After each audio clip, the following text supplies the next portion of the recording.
Talking with Topher is sponsored by slowdownclothing.bigcartel.com, New Hampshire Vape Gallery, and naturalbossnh.com. More on that later. Let's get in episode 82.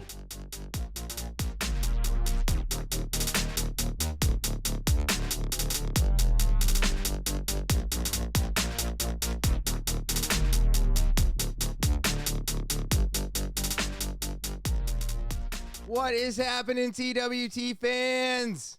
We're back. I'm back. You're back. Woo-hoo! All right. It's episode 82. This is wild. Monday, October 25th, 2021. And for you, it's Thursday. Yeah, October 28th, 2021. Super pumped, though. As always, I just want to say thank you to everybody. It's greatly appreciated that you're subscribing, watching, liking, all of those things. I greatly appreciate it. And let's see. The weather for Thursday is going to be, look at that. It's the only day of the week. It's going to be partly cloudy and 57 out. Some sunshine. Looks like the rain's going to break away. But we'll see how that turns out, well, on Thursday. Crazy week ahead. Next couple weeks are going to be crazy just because covering, taking some time off. So doing a little flip-flop of some scheduling. And I'm going to have to record a couple podcasts in a row, which is going to be interesting for me. Because I usually record this one once a week, and to have to record I think it's about two more after this. It's just going to be interesting. You know, it's going to be a change for me. Excuse me. It's going to be a change for me. I'm going to have to figure a few things out. But before I get into all of that, if you are new to the podcast, you need to be subscribing. What are you doing? You're watching, but you're not clicking the subscribe button. Shame on you. All right. Click that subscribe button. It's literally the only thing I'm asking everybody to do. It keeps me coming back here week after week. And then, of course, the other thing I'm asking everybody to do is check out the sponsors. All right. Got 3 great sponsors. I tell you about them in the beginning. I have 3 different ads for them. New Hampshire Vape Gallery, slowdownclothing.bigcartel.com, and of course, naturalbossnh.com. That helps keep the podcast afloat. So go check them out. All their links are in the description below the video. You can click on them, go right to their website, and start shopping. All right, so check all those out, and let's keep this podcast afloat.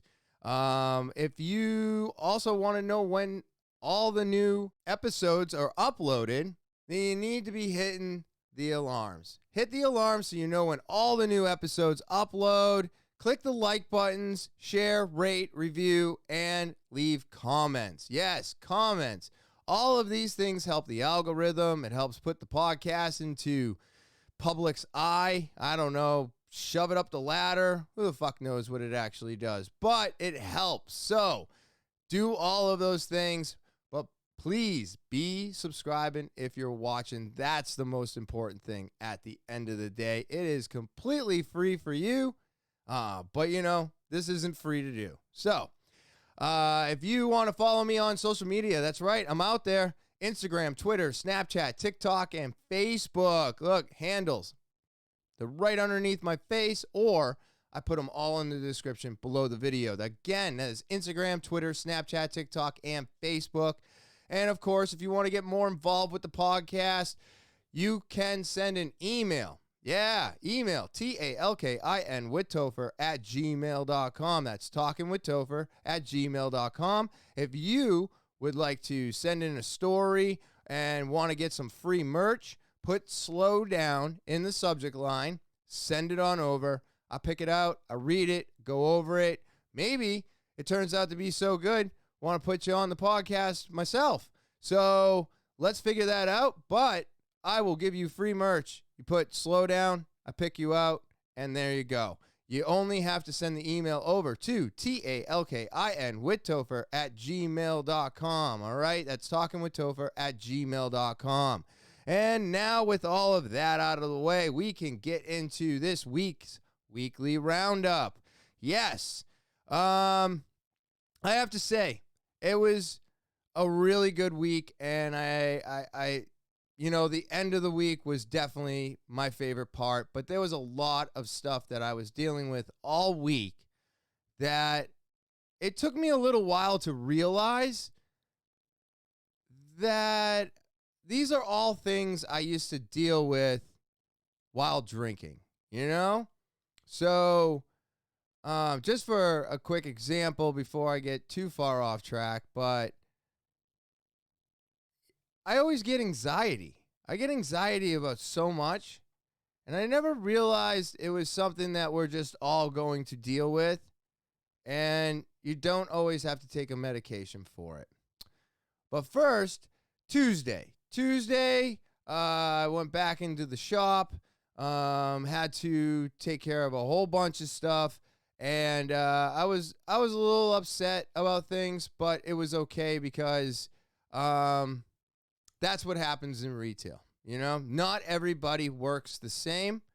And I was always told when I was a manager that never expect anybody to do what you do. All right. And I am doing that to the best of my ability. I understand that, this is second nature to me. When you've been doing something for 30 years, you can basically do it with your eyes closed,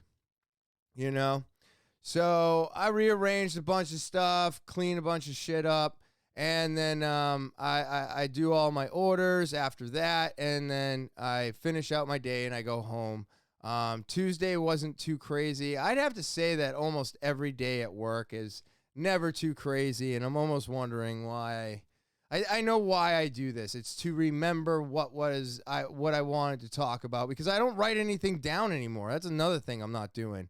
I looked at my book and I was like, oh, I stopped writing like episode 79, and now I just kind of just go off the handle, I guess.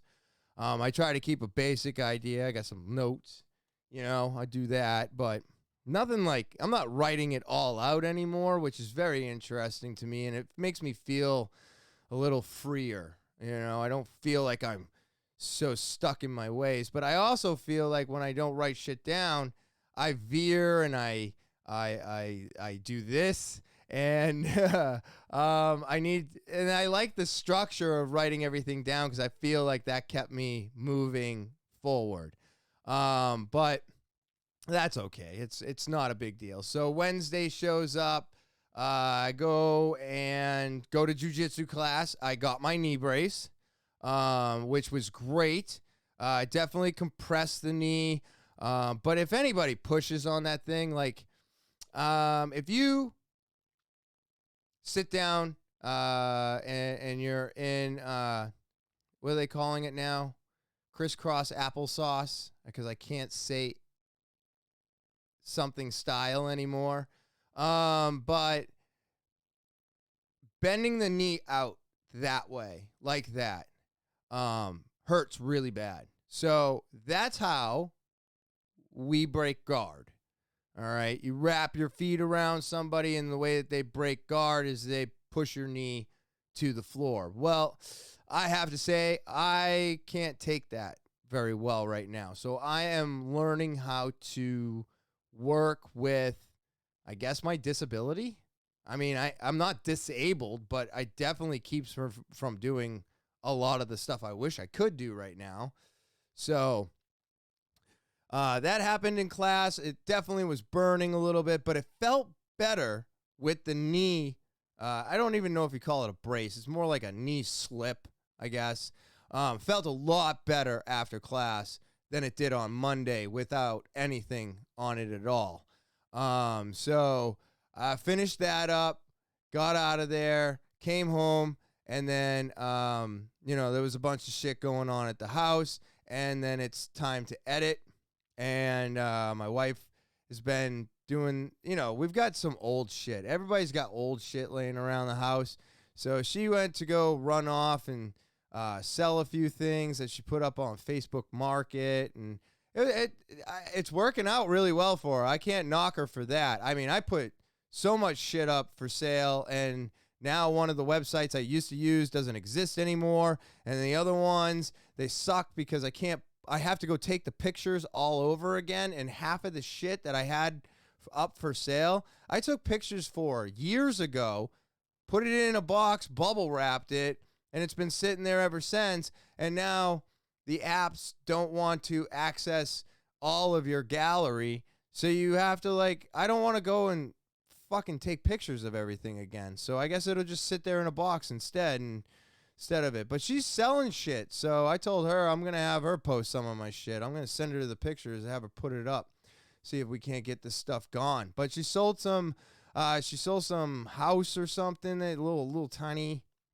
house, and then yesterday I think she sold our end tables, so she's killing it right now. She's selling shit, which is great. I try to, but it doesn't always happen. So she's got a jam out, she's going to do some stuff, and I'm coming up here to edit. Editing went so smooth, so thankful for that. And then I went to upload it, and it told me it was going to take 2 hours and 46 minutes, and it ended up taking almost 6 hours for it to upload or export. God damn it. So I was like, shit. And so I get it all up, no problem. Everything's rocking and rolling. By midnight, I'm done. I'm getting ready to crawl into bed by 12:30, which is fantastic. I've been telling everybody how difficult this has been, and I've been putting in a lot of extra hours trying to make this easier and shorter. And I think I finally found a way to do it, but now I'm thinking about doing it another way, and that's because I believe, the internet, right? Comcast is like the ruler of the internet around here. If you have internet, you probably have Comcast, and it sucks. Well, there's this new company, it begins with a C, Consolidated, and I'm interested. I am very interested. This is fiber optic, right? They just put it all over the city. I just got the thing in the mail probably about 3-4 days ago. And so I gave them a call, and they're going to give 1 gig of upload speed for $70 a month. And it includes the hardware. So you get your router, your router modem. It can go up to 2,500 square feet. It can have multiple devices, and you may have to pay for extenders if you need them, which I don't need them with the Comcast one, so I don't see why I would need them with theirs. But my upload is 100 megabytes per second. And I'll tell you, I am paying $95 a month. So the $70 from these guys is for the first year. After that, it turns out to be $100 a month. So I could save us over $250, $300 if I sign up and do a whole year. And then after that, it's only $5 more a month than what I'm paying right now for Comcast. I don't know about you, but I think it's a no-brainer. I know they're a newer company. I know Comcast is definitely reliable. So I am a little hesitant at the moment, but I think that would make my exporting and uploading easier, right? I think so. I think I would be able to export. It may still take the same amount of time to extract the video and put it onto the computer, but I'm pretty sure if I'm doing a gigabyte, I mean, it's got to upload faster. It just has to. I think so. So I'm really considering that right now because I just think it's going to make life that much easier. I mean, even if it takes, I finish editing, say at 2 or no, 3 or 4, and it takes till 9 to get the video onto the computer. What if uploading it to YouTube only took an hour instead of 3.5 hours like it normally takes? Right? I don't know. So check them out. They might be in your area. I was in Seabrook. They got the same flyers. We got one at the shop. I left it for the owner because I was like, shit, dude. All we use is the Wi-Fi here anyways. So, I don't know, save you an extra couple $100 a month. I don't know. So, I think it's going to be something worth looking into. Of course, Thursday comes around and, no jiu-jitsu still. Friday, Saturday, all work. All work, no play. But yeah, all work all day. And nothing really exciting went down on any of those days. It was just normal work stuff, I got to talk to the owner. It was our crossover Thursday, which was nice because this has been the first one in a couple weeks where we've gotten to see each other. We had a great conversation. It's all business talk. We're talking about the store. I'm telling him about certain things about retail because he still doesn't understand certain things, and that's okay because I'm not expecting him to do what I do. But it's the way I look at it, and I'm trying to be gingerly about this because I know he listens to the podcast, so I'm not saying that anything that he does is wrong. It just certain things could use a little bit of improvement, and that's because he's never worked in retail per se like I have. And it's just a different world than where he used to be. Tattooing and body piercing is not set up like retail. You might have retail items that you sell, but it's not set up like retail. So I'm thankful that he takes every word that I say as constructive criticism, because that makes me feel like, somewhat valuable, right? Everybody wants to feel valuable. Everybody wants to feel like they're part of something. We all do. I do too. I feel like the last 5 years has showed him that I'm as invested in this store as he is. When I'm there, it's all about shop, and that's all it should be about. And when I'm not there, it's not about the shop. And that's the way you need to live your life. And that's why it was months ago I was saying, you got to leave your personal stuff at the door when you walk into work. But sometimes it is very difficult to do those things. But yeah, so we're going over, rotation and blah, blah, blah, blah, blah. And we're going over all this stuff. And it was really nice to see him, first of all. And second of all, it was nice to touch base on a few things and have him understand where I'm coming from. And, I feel with time, this will all become second nature to him too. But the reason that I feel this way is, he knows about the background and all the lawyers and all this other stuff that's going on, right? And I have nothing to do with that. I know very little about it. I ask him information and he gives it to me when I need it so that I can, use it. But at the same time, as the store owner, and this is where my brain comes in, and I have to tell myself, not everybody works like you. But if I was the owner of the store, I would be knowledgeable of all of it, right? Because I'm not saying that like something's going to happen, but what if, I don't know, I got into a car accident, let's say, and now I can't work for weeks, right?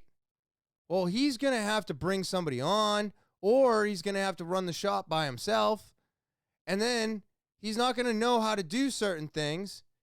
And what are you going to do? Wait till I come back to fix it? So I feel as if I was a shop owner, I would want to know everything that my store manager does everything that I need to do as the owner. And then on top of that, I know that we don't have employees, but I feel like we need to run the place as if we have employees. Now, this might be a little bit too much behind the scenes. I don't think so. I feel like I'm being pretty vague in a sense, but I had to tell myself, you can't expect him to do what you do. You can't expect him to think like you. You can't expect him to do this like you. You can't expect that. I used to always get told, do not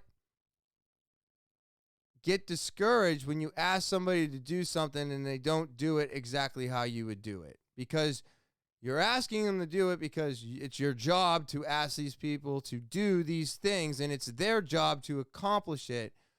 But if it's not done to the way you would do it, what you have to do is you have to ask, is it done? Is it okay? I mean, sure, all things can be tweaked and cleaned up and neatened.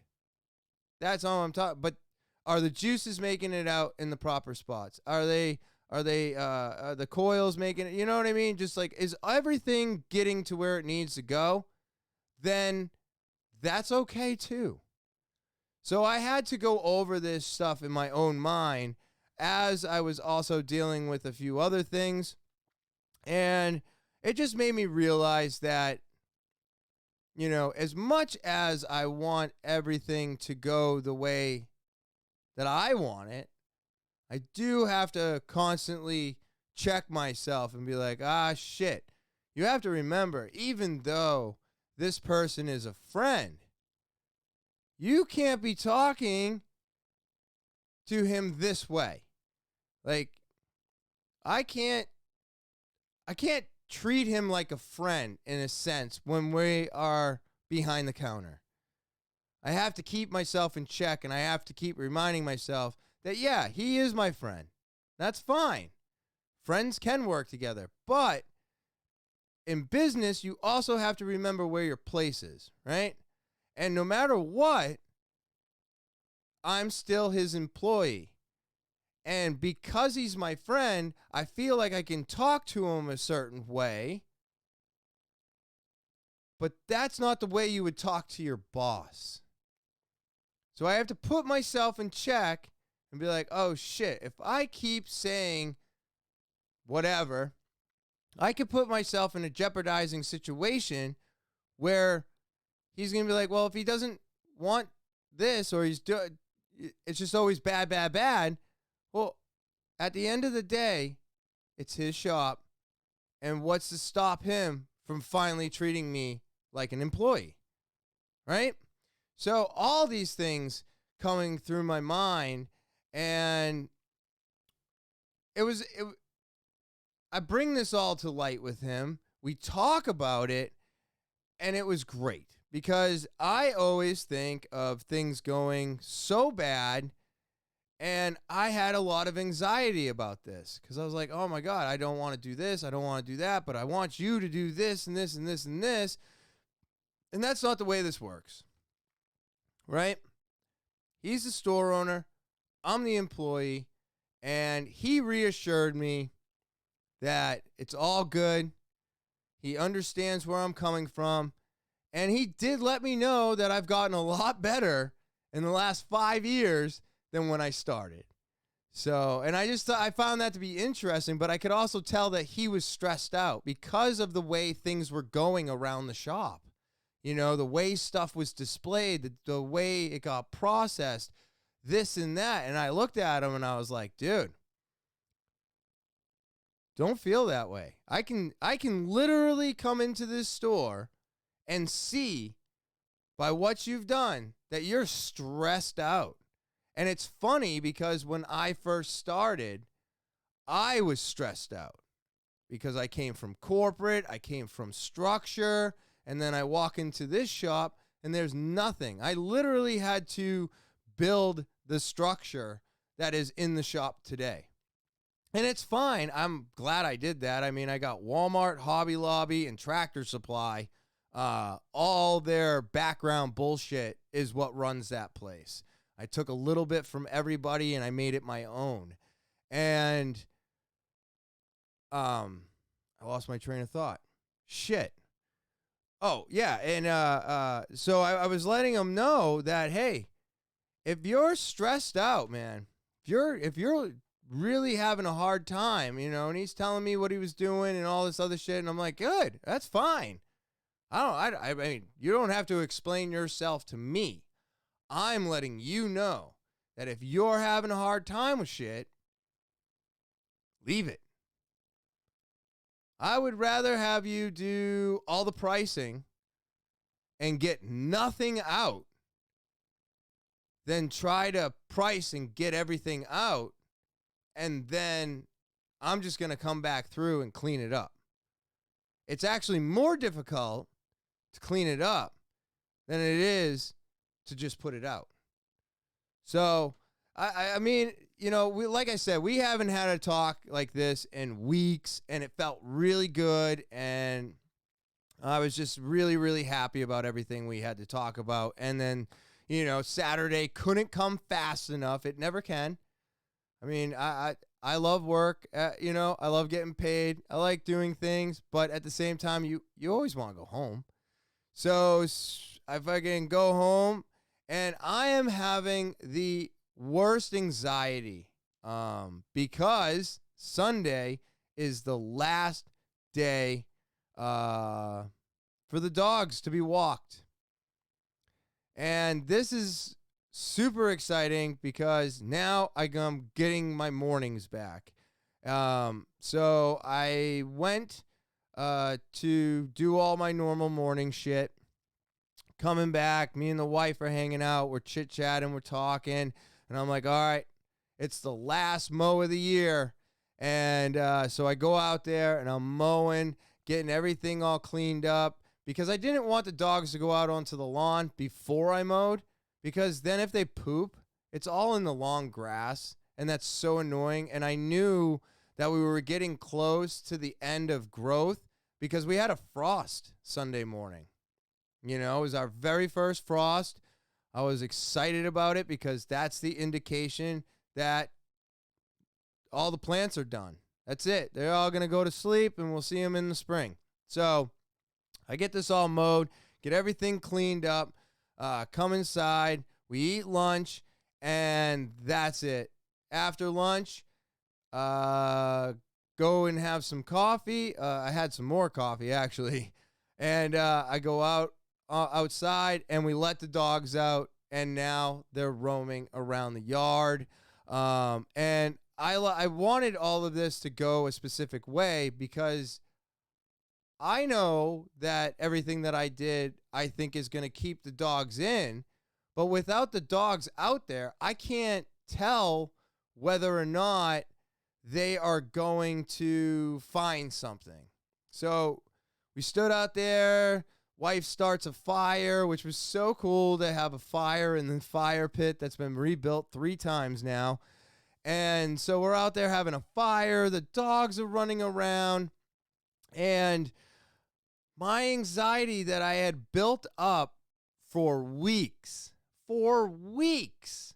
Now, this anxiety was me worrying about the lawn getting ruined that I spent 2 months and 20 days growing, taking care of, fertilizing, all this work that was done in that amount of time. And now I have to let the dogs piss and shit all over it. And I didn't know what to do. I was like, oh my God, are they going to go right for the new grass? Are they going to, Now, back in the day, the reason I bring this up is because I would drink when I had this much anxiety. I was on Wellbutrin. I was on Wellbutrin for depression, but I was on a high anti-anxiety medication, Repitrol, something like that. And it was nice to be able to deal with my anxiety without anything else. all of the anxiety that I still get today without the medications and without the alcohol, I'm starting to realize is just part of our everyday life. We are not meant to be taking in as much information as we do. We're not meant to be doing half of the shit we're doing today, like this type of shit, talking into a camera and a microphone. And this isn't what we were designed to do. We're designed to be, I don't know, killing stuff and fucking living in the woods and struggling with the weather. You know what I mean? And we've done all of these things to make our lives easier. We've done all these things to extend life in general, because being outside with the wild animals and everything like that, I mean, I'd probably be dead already. You know what I mean? But I didn't have any of that, so I'm not. So I think we get anxiety from just everyday life. And what I wasn't realizing is in the past, I would say to even my friends, I'd be like, I just got to go get my medication changed, or I got to go get medication, or I need to do this, and I got to get, because I didn't know how to deal with it. And instead of dealing with it, I was too busy drinking. But here I am 5 years later, having the same amount of anxiety, if not more, about my dogs just taking over the backyard, which they've been doing for years, mind you. This is not new. It's just we're getting back into it. And it was all in my head. It was definitely something I was like, man, I could totally just fucking have a drink and forget about it, because that's where that level of anxiety would send me. That level of anxiety I would just start drinking. The anxiety would go away, and the don't give a fucks kick in, and then I'm not worried about that problem anymore. And that was my solution. That's how I dealt with shit. Or I'd talk to my doctor and have him put me on fucking pills. Or I'd talk to my therapist and I'd be like, we got to up these pills, man. I don't know. I'm still anxious. Like I was expecting a pill to make my anxiety go away. Like, does anti-anxiety medication work? Yeah. But it also numbs you. It also it's just weird. It's weird. I was on mood stabilizers, so you take one in the morning, you take one at night, because if you woke up and you were in a good mood, you take that mood stabilizer. It's supposed to keep you in that good mood. And then if you take it before you go to bed, you bring the good mood with you overnight and bring it back in the morning. Now, when I was taking those, that made sense. But me saying that out loud right now really doesn't make that much sense. How does a pill know what mood I'm in? What is it grabbing a hold of and bringing to the next day? No, I'm mentally in a good mood because I just took that pill, and now I'm telling myself I'm going to be in a good mood. Right? And this is the stuff I've started to realize when I started getting off of all the medications. And once I was off all my medications, now I'm having all these feelings that I have to deal with.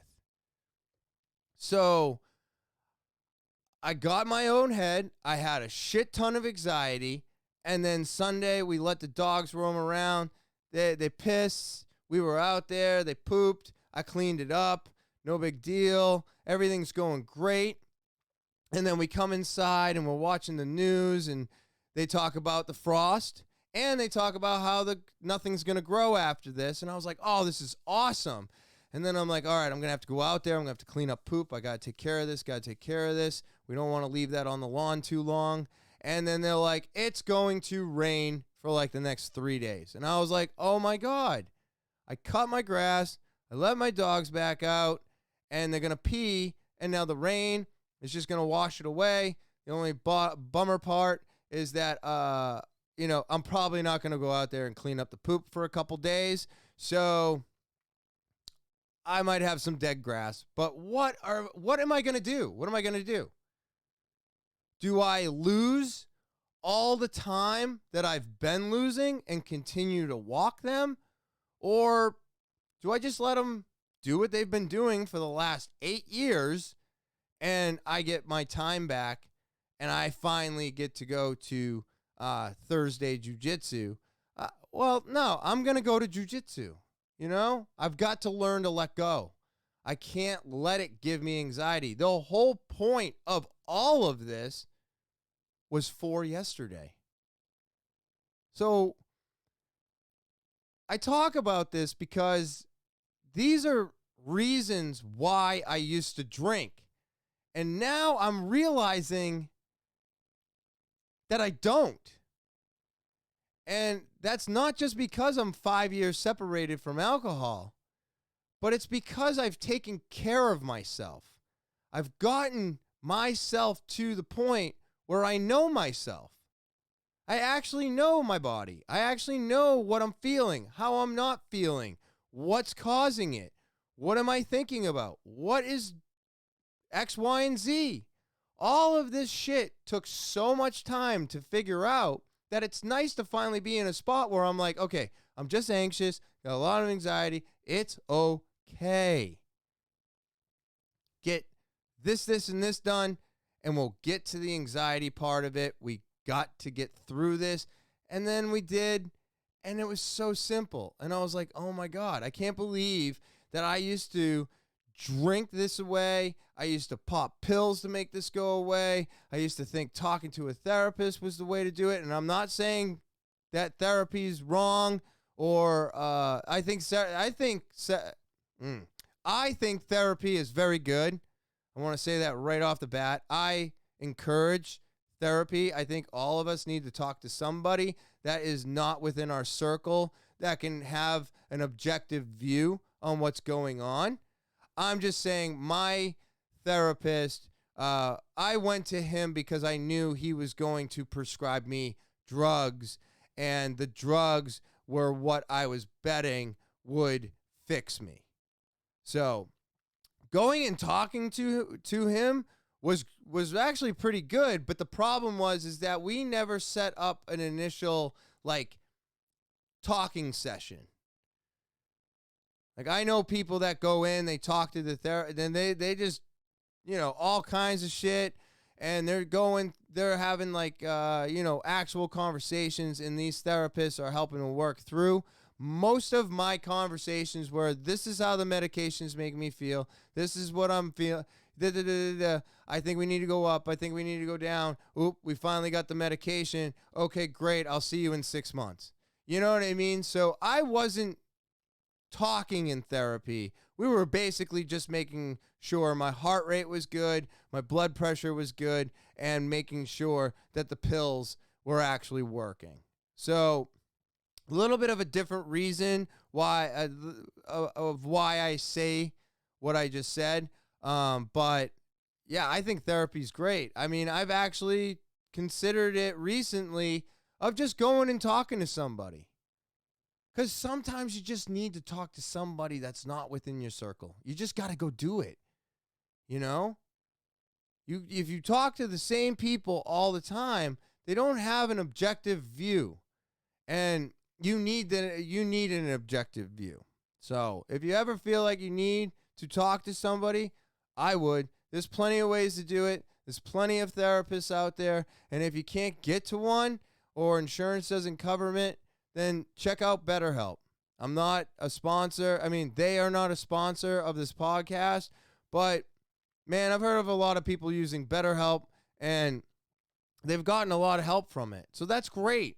If that's something that would work for you, then fucking do it. I'm not against it at all. I think it's great practice to do those things. Just like I love groups and I love stuff like that. Not AA per se, but I like the idea of being in a group and having things to look forward to.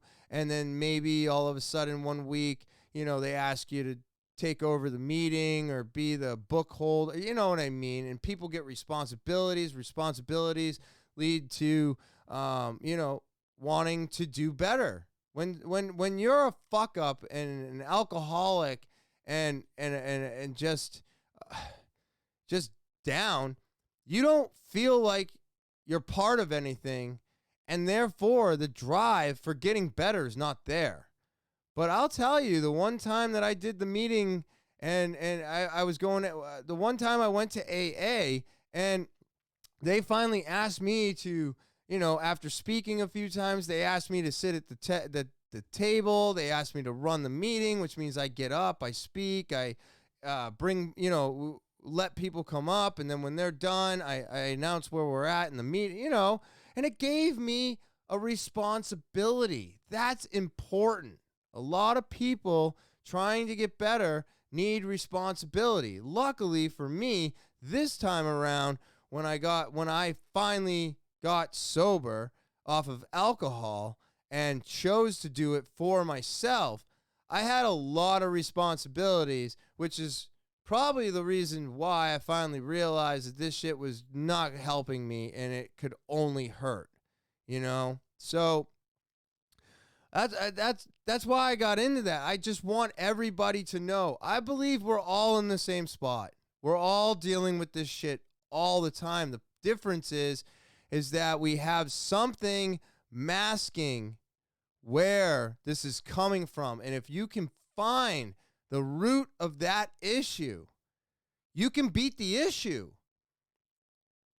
And that is going to be 10 times easier than flip-flopping medications and going to therapy appointments and doctor appointments and all this other fucking shit. I think once we figure it out and you get to the root of the issue, that helps way better. I mean, I only can say this because of the last 5 years. If you were to talk to me before that, you would not have this answer. You would not have me speaking to you in this way, because my words, believe it or not, they've gotten a lot better, And I was not an easy person to talk to when I was drinking. I wasn't an easy person to talk to in general. So to be where I am today is just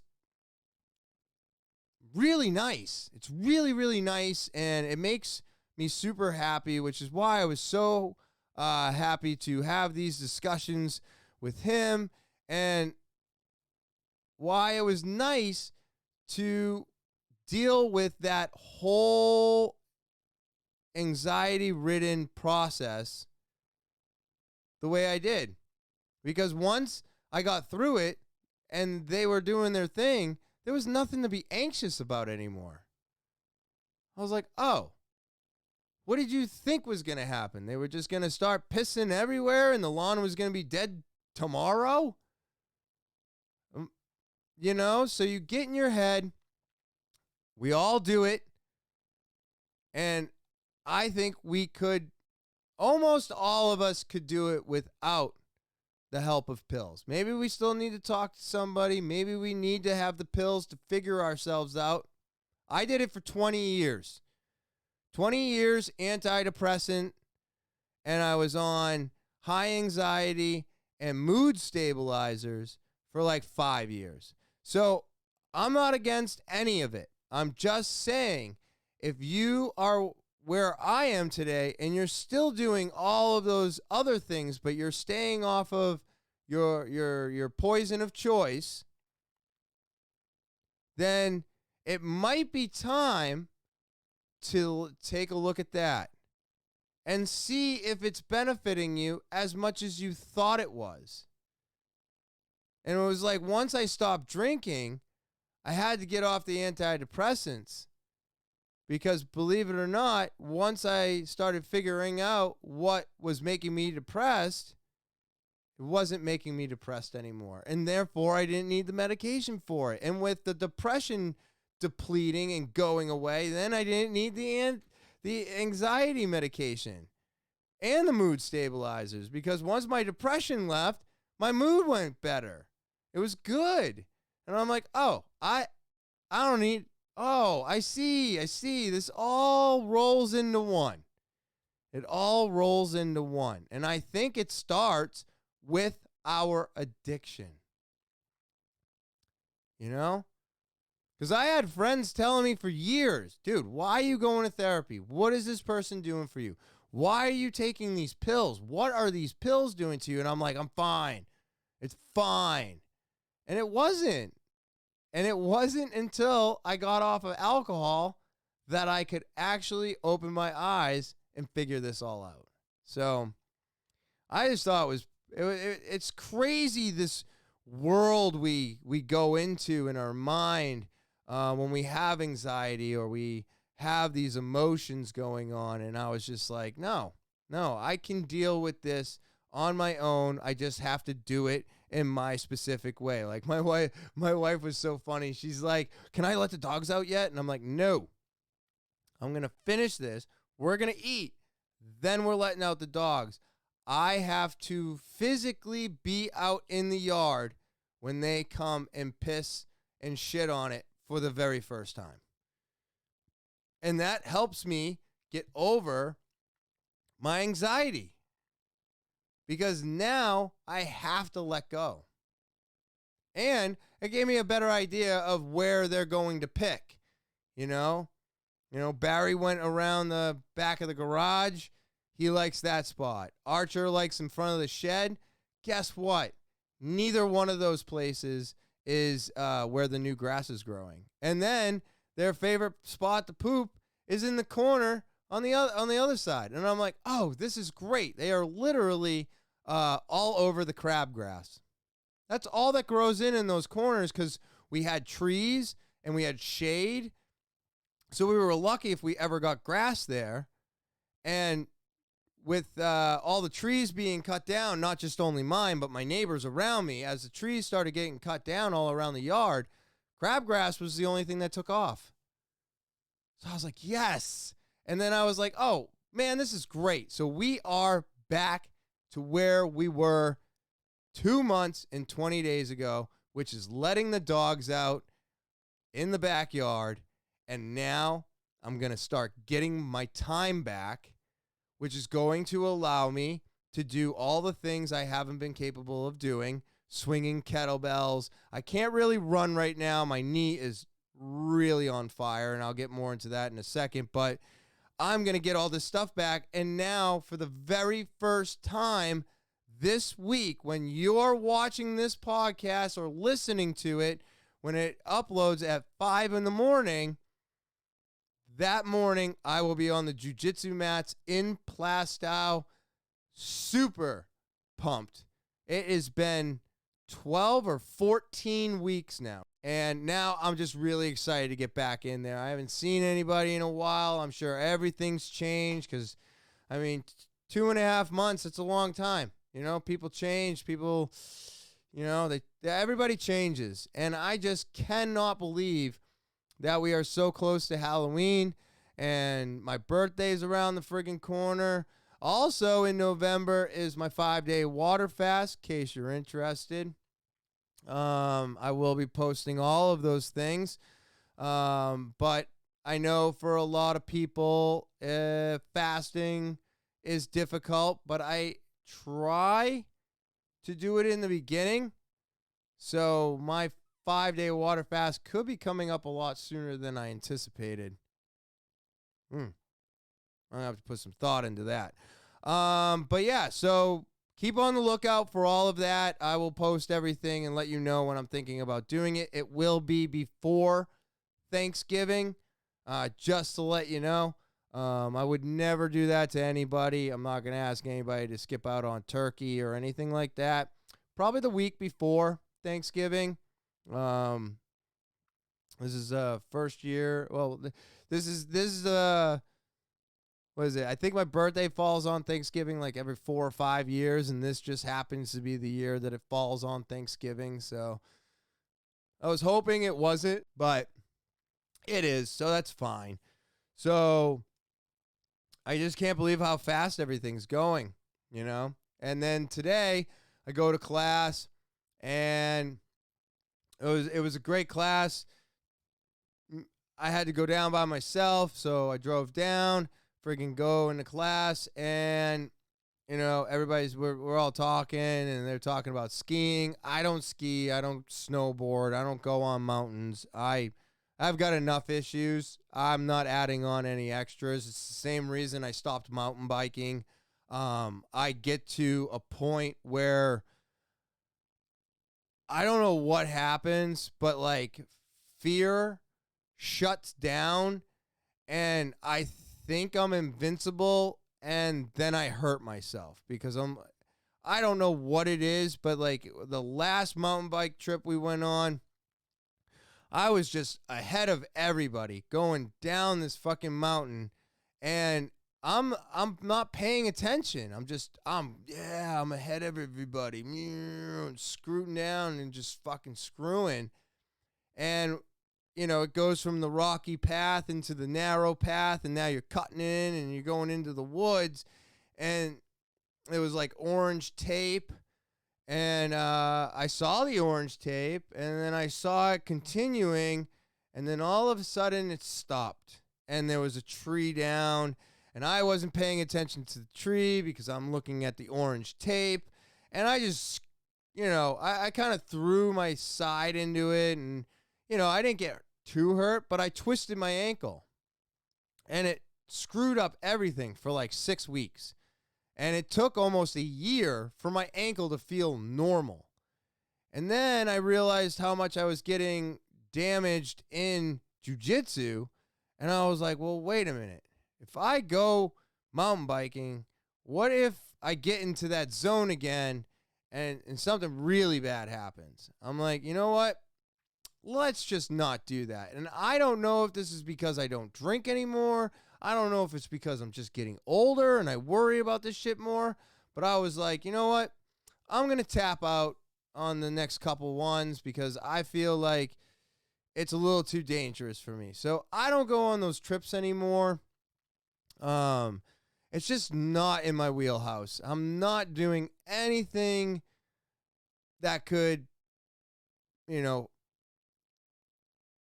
jiu-jitsu, I don't get paid to do that. I pay to go do that, right? Because I'm learning something. I'm progressing. It's a great staple in my life. It helps me keep me in check. It helps a lot of my mental problems that I have with myself. And the other things that you can do that are fun, they're also dangerous, and I just don't want to not be able to work and not be able to go to jiu-jitsu. Normally, if I get hurt in jiu-jitsu, like with my knee, that's just it. That's it. It's over, right? I just don't go to class for a couple weeks. I get upset with myself because I pay for all of that, but I'm not out of work. So, and after that crash and then the few other things that I did on the mountain bike, and I was just like, man, I am just so stupid. I am not 20 years old anymore. I am never going to bounce back if I fucking really smack a tree. I'll wind up like fucking Ted Kennedy. Was that the one? I don't know. One of the Kennedys playing football on the slopes there and died. So I went into class. Knee brace was helping. Rolled with a few people. I had to sit out, let the knee fucking cool off. It's burning right now.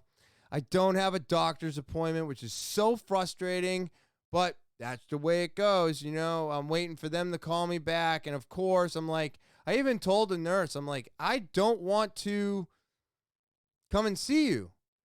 And she's like, why? And I go, because if I come and see you, I'm not going to get what I want. I'm going to come in, the doctor's going to look at me and be like, oh, yeah.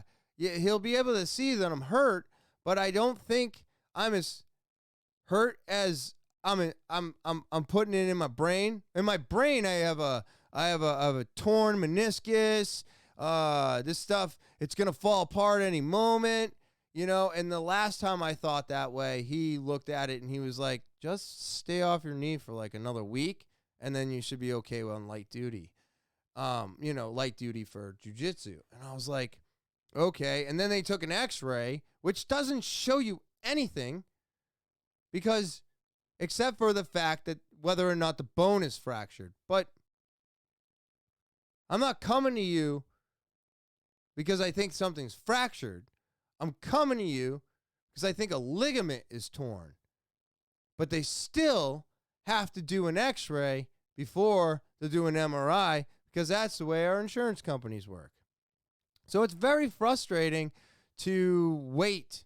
So I'm just doing what I can in class. I'm doing it the best. And, you know, Professor Lucas got up there and he was like, Chris, you know, I know your knees hurt. He's like, just don't do what you can't. He's like, know your body, know your limitations, and know when to call it quits. And I was like, thank you. Because he doesn't know that I've been going over these things in my mind. I've been going over these things with Tyler and all this other stuff. So I just said thank you and moved on. But that's exactly what I've been doing. If I get hurt, my job is to keep them away from the hurt spot. You know, let them know that this is injured, and then that way they know if they, because when you get into a role, you don't remember, you're not going to remember everything. And if you're newer or, you know, white belts and stuff like that, they don't remember anything after you clap hands. And that's okay. It's not their responsibility to really remember those things. It's my responsibility to tap if I can't take it and to keep them away from it. So I agreed with Professor very much. He didn't really know that that's exactly what I was trying to do, and that's fine. I don't expect him to read my mind. I love the fact that he's looking out for my safety. And that's important because that's what you want from your professors. That's what you want from all the students. When you tell somebody you got an injured knee or shoulder or something like that, that's it. Like, it's not that they're not going to like go for that because they may be in a transition and they'll just be like, oh, I got to move. But they don't remember that your shoulders or whatnot. And then, oh, I'm so sorry. That happens too. I've done that to many people. They've told me something. I was like, okay, it's this one. And then you get into rolling, and I swear to God I'm dyslexic because like they'll be like, oh, my right knee, whatever. And then I'll do a move, but it'll be with me pushing on maybe their right knee or something. I'm not using a true example. I'm just trying to put a scenario together. And I've actually they've been like, oh, tap. And I was like, what happened? And they're like, I just told you about my knee. And I'm like, oh my God, I'm so sorry. I thought it was the other one. And that's okay. That's how it goes. That's how it goes. We're all trying to work together. I was rolling with somebody else, and as I'm trying to get into mount, you know, he's trying to push me. I'm trying to bring my knee up, and he went to push me. My knee was stronger, but he had already moved my leg a little bit. So when my knee came in, it just clocked him in the back of the jaw. Not on purpose. It's just the momentum. It's just what happened. Of course, I was like, oh, I'm so sorry, bro. I didn't mean that. And he's like, no, I'm fine. Let's keep going. You know, because sometimes it is just that. It's just a little bump. You know, I've definitely caught a knee, a foot, an elbow to the face. It happens. You slip. Like, nothing is perfect. But as long as, like, the person apologizes or maybe they get you and you're holding your face, they stop and they recognize that they hurt you. They see that you are hurt, and then they just try to help you through the pain. And that's the way I think it should be. I've never really heard of any schools being any different, but I wouldn't put it past anybody to run schools a different way. You know, you come in here, you got to do this, and we'll break you. So I think those things still exist today. I just think there's a lot less of them with all the technology and everything else and putting people on blast. And I mean, there's a whole channel designated to fake schools, like just bullshit schools that are not teaching anybody anything. It's actually pretty funny. If I could remember it, I'd shout it out, but I can't. So, you know, class was awesome. And then hung out with Tyler till like 1 o'clock. And as always, I'm here with you. I'm here with all of you to do it all over again. But yeah, I just wanted everybody to see that I think with the way the world is today, there is no escaping anxiety. There's no escaping spells of depression. And I do truthfully believe that if you get away from your addiction, everything else will fall into line. You know? I really, really, really do believe that. So, that's my weekly roundup. Yes. And real quick, before we get into the next part, again, wearing the pink shirt, pink ribbon. It's still October. It's still breast cancer awareness month. So go and donate what you can if you can. You know, we have little boxes that are in our shop at New Hampshire Vape Gallery all year round for this cause specific. God damn it. For this cause specifically. So I just tell everybody, you know, just be aware, male or female. Obviously, female, more. Make sure you go get your checkups. It's good for you. Male, if you feel something weird, go and get it checked out. Don't hesitate. Cancer sucks, but we don't want any cancers, but you know, just be aware that it can happen to males as well as females. And I think it's just good to be aware of everything going on in your body. Be aware of your body. Slowdownclothing.bigcartel.com. That's slowdownclothing.bigcartel.com. You're not sure how to spell that? It's right here at the bottom of the screen or in the description below the video. But this website has got it all. They've got everything. All the best quality printed t-shirts you can handle, along with winter beanies, winter sweatshirts. I mean, what more do you want? They got gloves for removing snow and snow blowing. I use them all year round. They are the best gloves ever. I love them for doing yard work, and I love them for cleaning up snow. They are a perfect item for all your work that you have to do around your house all year round. It's amazing. All the kid tees, they come out with new ones. They got long sleeve jerseys. They got the leggings. All of these items will help keep you warm this winter while we will be out there cleaning up snow. And I cannot say it enough. These t-shirts are amazing. The quality is amazing. The colors are amazing. And the fact that they can go a wash after wash without losing their print or colors is just incredible. But you can only get this stuff here at slowdownclothing.bigcartel.com. That's slowdownclothing.bigcartel.com. You're not sure how to spell it? It's right here at the bottom of the screen, or the link is in the description below the video. New Hampshire Vape Gallery is located at 180 Lafayette Road, Seabrook, New Hampshire, down the street from Home Depot and next to Smoke Ring, where we are open 7 days a week from 10:30 to 8 p.m.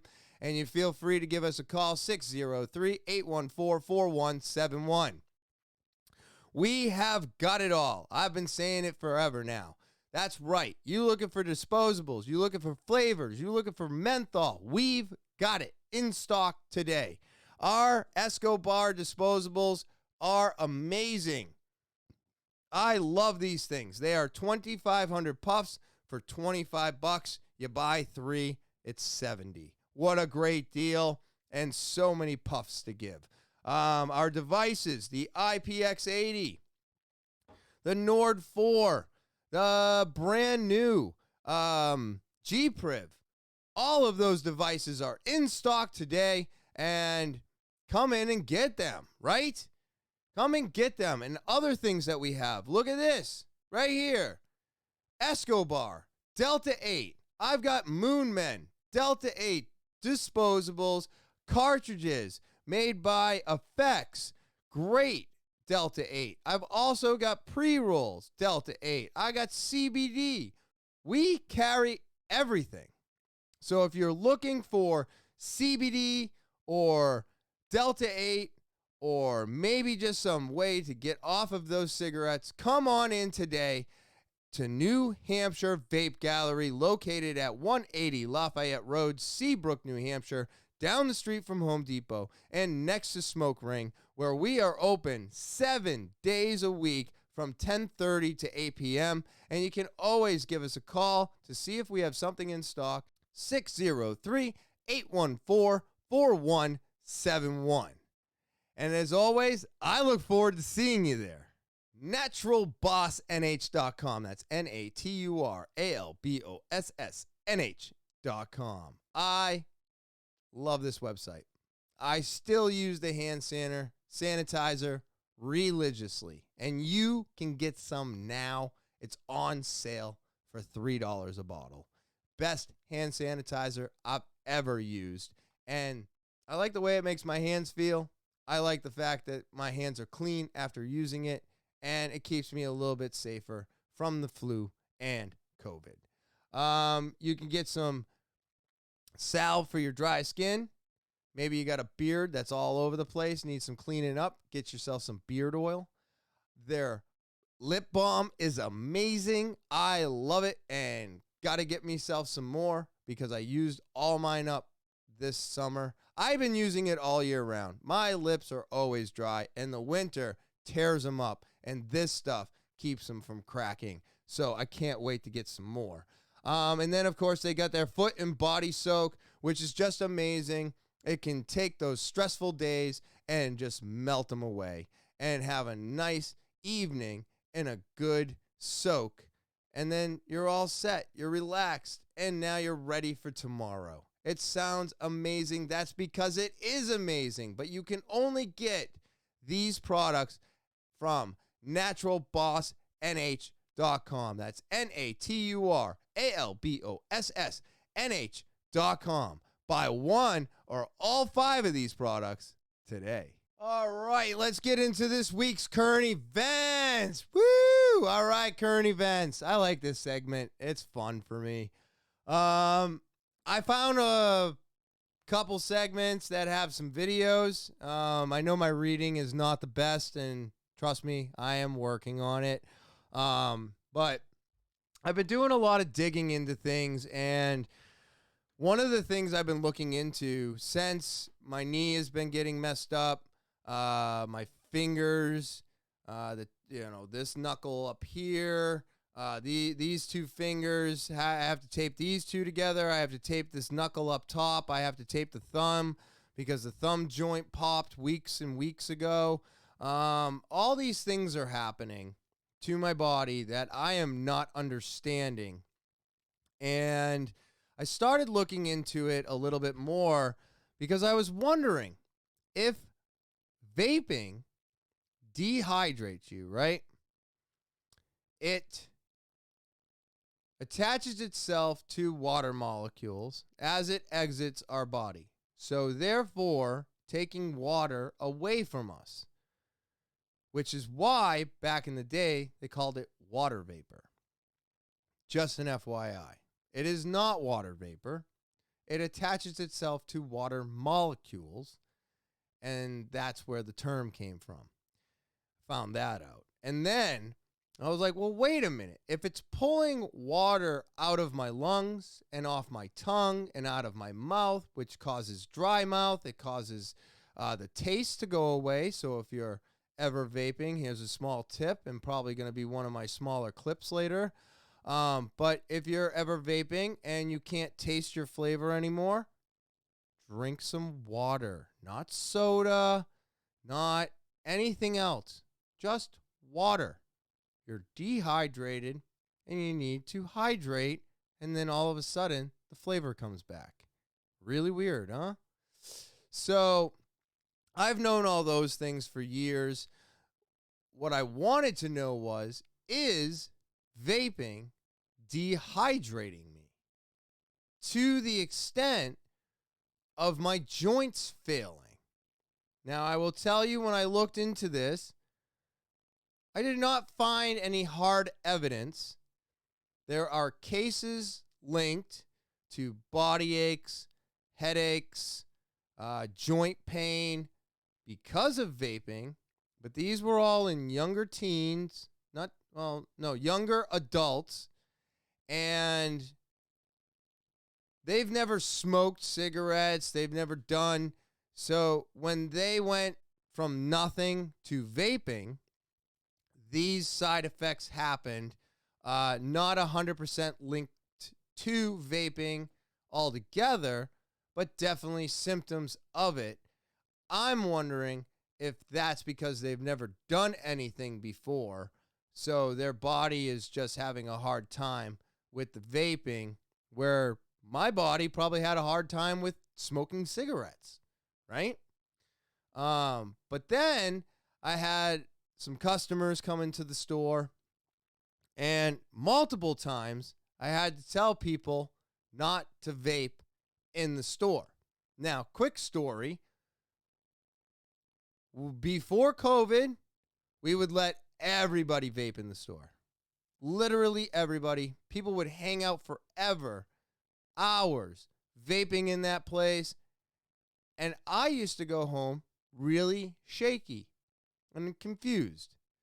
And then COVID happened. We got closed down. Nobody in the store. Doing all kinds of shit behind the scenes while we were locked up. You know, breaking protocol, going to the shop, doing stuff, getting it ready for when we can actually open up again. And I realized, I was like, man, this is nice. I don't feel the same way when leaving the shop as I once did. And then we opened up and everybody had to wear masks, but you could come inside finally. Hung the plastic, the whole nine. And I realized again, still not feeling shaky, dizzy, or sick when I leave work. And I go, huh. Is that because nobody's vaping in here anymore? So we discussed it, and we agreed. Yeah, probably. We were probably getting nicotine poisoning because we had poor air circulation and not enough air circulation for people to physically vape inside the store. So before the mask mandates went away, we said no vaping in the store. Never again. I still, to this day, have to ask people not to vape. So I did a little bit of investigating, and I wanted to know, since this virus is spread through the air, we figured out, not on things, but through the air, what is stopping it from attaching itself to smoke or vapor. And lo and behold, you can see, can secondhand smoke transmit the novel coronavirus? Now, this is an article from Healthline. I went through multiple articles on this. I am not saying that the science is 100%. I'm not saying that the article that I'm reading you is 100% true or accurate. I don't know who actually wrote this, but what I'm saying is that 99% of the articles that I looked at and read through, all of them said the same thing. Yes.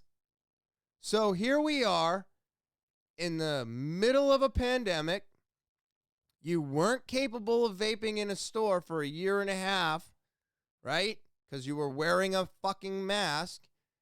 And now I have to ask you not to vape, and you look at me like you're confused. Well, I don't know if you know, but if it's a respiratory virus that spreads with us breathing, then what makes you think I want you vaping in the store? So that cloud is just hovering around and I get to breathe it in. So I did some investigation, and they said, experts say droplets containing the novel coronavirus that causes COVID-19 can travel farther in cigarette smoke as well as e-cigarette vapor. All data and statistics are based on publicity available data at the time of publication. Some information may be out of date.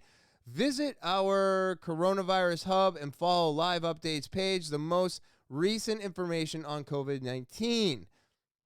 Experts say secondhand smoke from cigarettes as well as e-cigarettes can transmit novel coronavirus farther than usual. They add that people aren't wearing masks while they're smoking or vaping. They also note that smokers and vapors have a higher risk of developing COVID-19 than the general population. Secondhand smoke has always been a killer, but COVID-19 has made exposure to tobacco smoke potentially deadlier. An exhaled e-cigarette vapor may be even more dangerous, they're saying. Experts say both cigarette... Why do they keep repeating this? Sorry, I keep reading it. Which travels from person to person on microscopic droplets of water vapor exhaled from the lungs. When a vaping cloud is exhaled, it contains an enormous amount of particles. Lauren Wald, PhD, an expert in airborne particulate matter, director of biomedical research in the College of Nursing and an associate professor in the colleges of nursing and medicine at Ohio State University, told Healthline. What we don't know is how far the particles can go.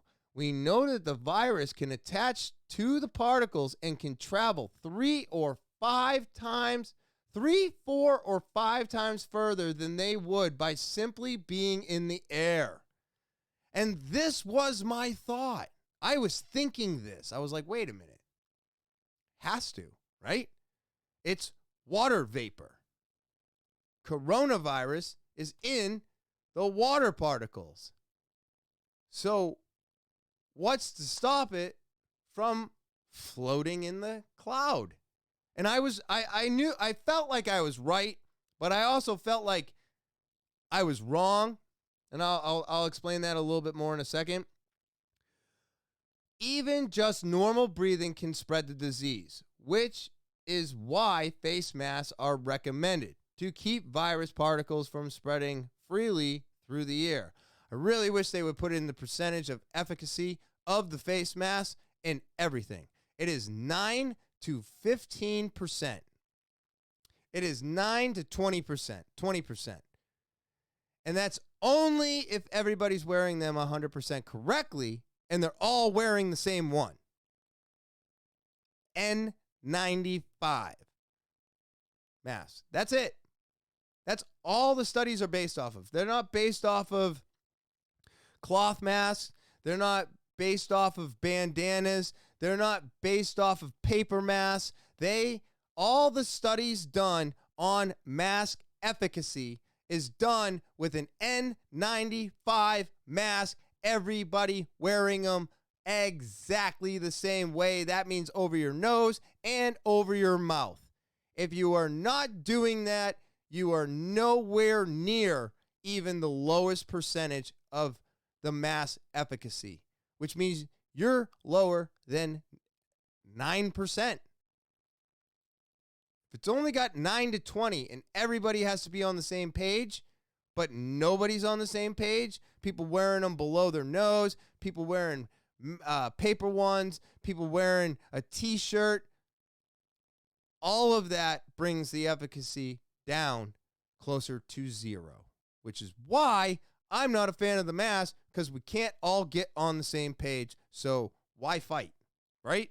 If it makes you feel comfortable, that's fine. Go right ahead. But I don't know how you feel comfortable wearing a mask and then you don't wear it over your nose. That confuses me. And then I'm like, why is that person in the car by themselves wearing a mask? Why is that person running down the street in a mask? None of that makes any sense. There has been four, what's the word I'm looking for? 4 cases of COVID that spread outside. 4 throughout the entire world. You know, if you're outside, you got a better chance of not getting it. It's just the way it goes. I mean, there was 90,000 people at some football game, and they still haven't had an uptick because they were outside. So we're finding out that being outside is actually the better place to be instead of inside. So anyways, I could go on and on about this. It angers me. Everything makes me upset. This whole thing is just so confusing because it seems like we're doing the opposite of what we're supposed to be doing. That's what it seems like to me. All right. So in addition, smokers aren't wearing masks. When they're dragging a cigarette or vaping. Wald says smokers often exhale more forcefully, meaning that the particles that they push out of their lungs can travel even further. So, I mean, I could keep going on and on. This is how smoke travels. This is, novel coronavirus droplets, but I don't think that's necessary. What's necessary is understanding why we should not be vaping or smoking in any facility. At this moment in time, nobody should be doing those things, and you, as the customer, should not be upset when we ask you not to do those things. That's all. It's very simple. I don't understand it. I don't like going home feeling sick, okay, from breathing in nicotine all day, and I'm so happy that I don't feel that way anymore. But at the same time, I don't want to catch COVID either. Or do I? I don't know at this point. I mean, I'm at a point now where they're saying I'm not fully vaccinated anymore, which is super fun. And now, the booster's the new thing. And I don't know. I just don't know. I'm not down for the booster, but I think I am down for getting COVID and getting over this shit. I feel like I just would have a better immunity. A lot of people put Joe Rogan down for what he said and what he did and all this other shit, but I mean, I'd rather fucking get over it in a day and be done with it. Because we're finding out even a year later, people who have had coronavirus actually have good antibodies still.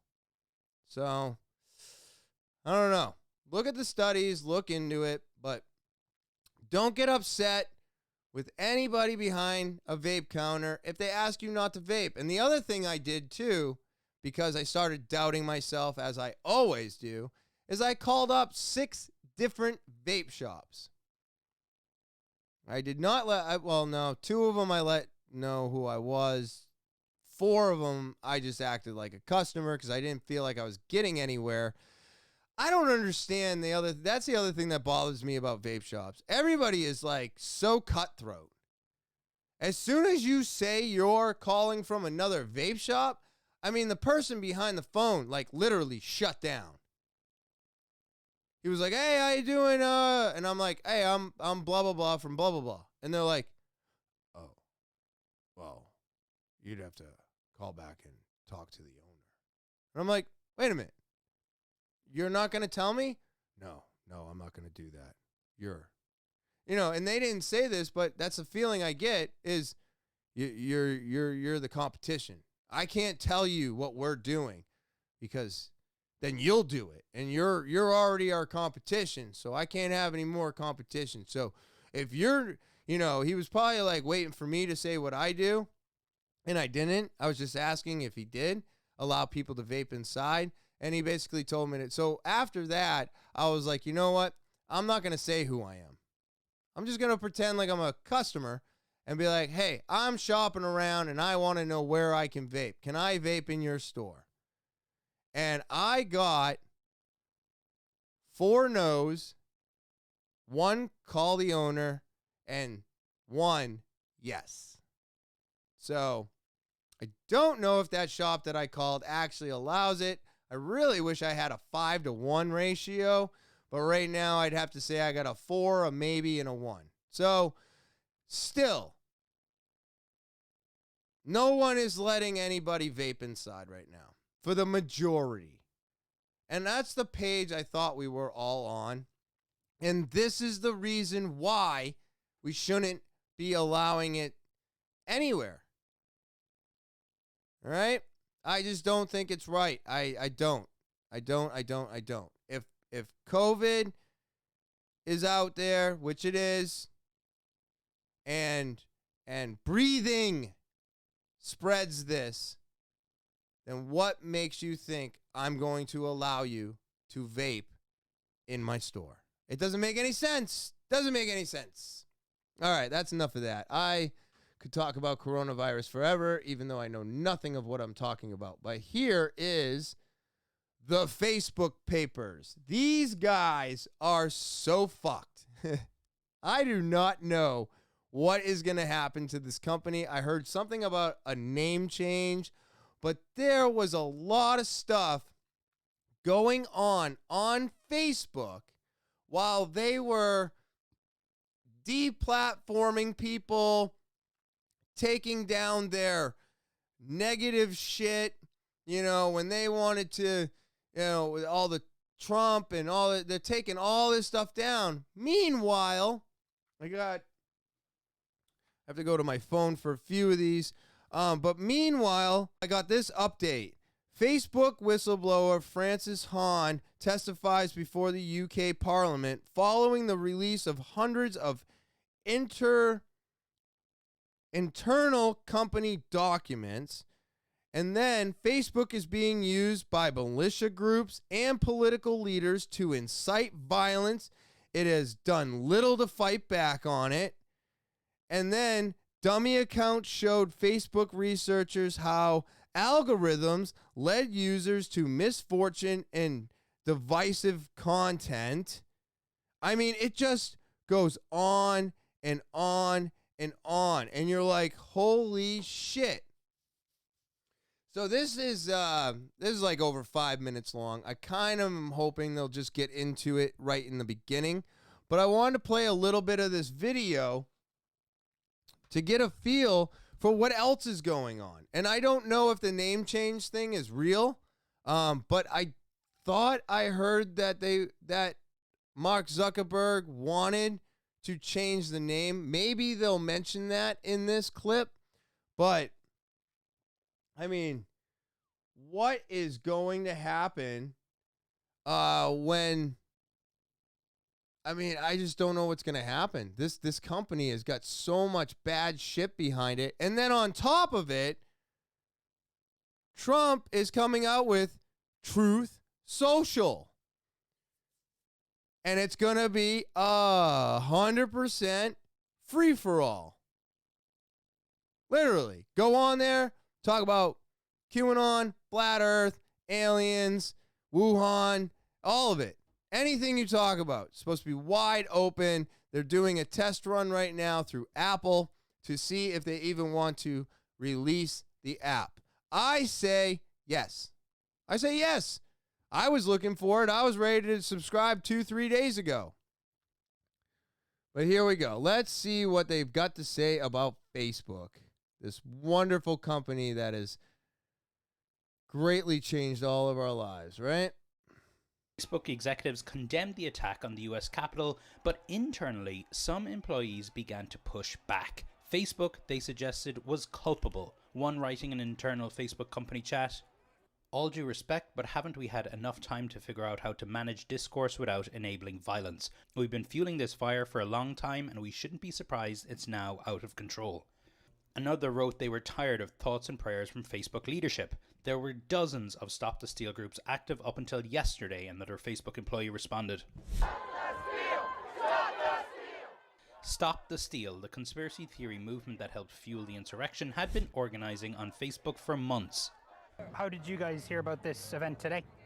Through Facebook. Facebook events, Instagram, how have you been promoting this?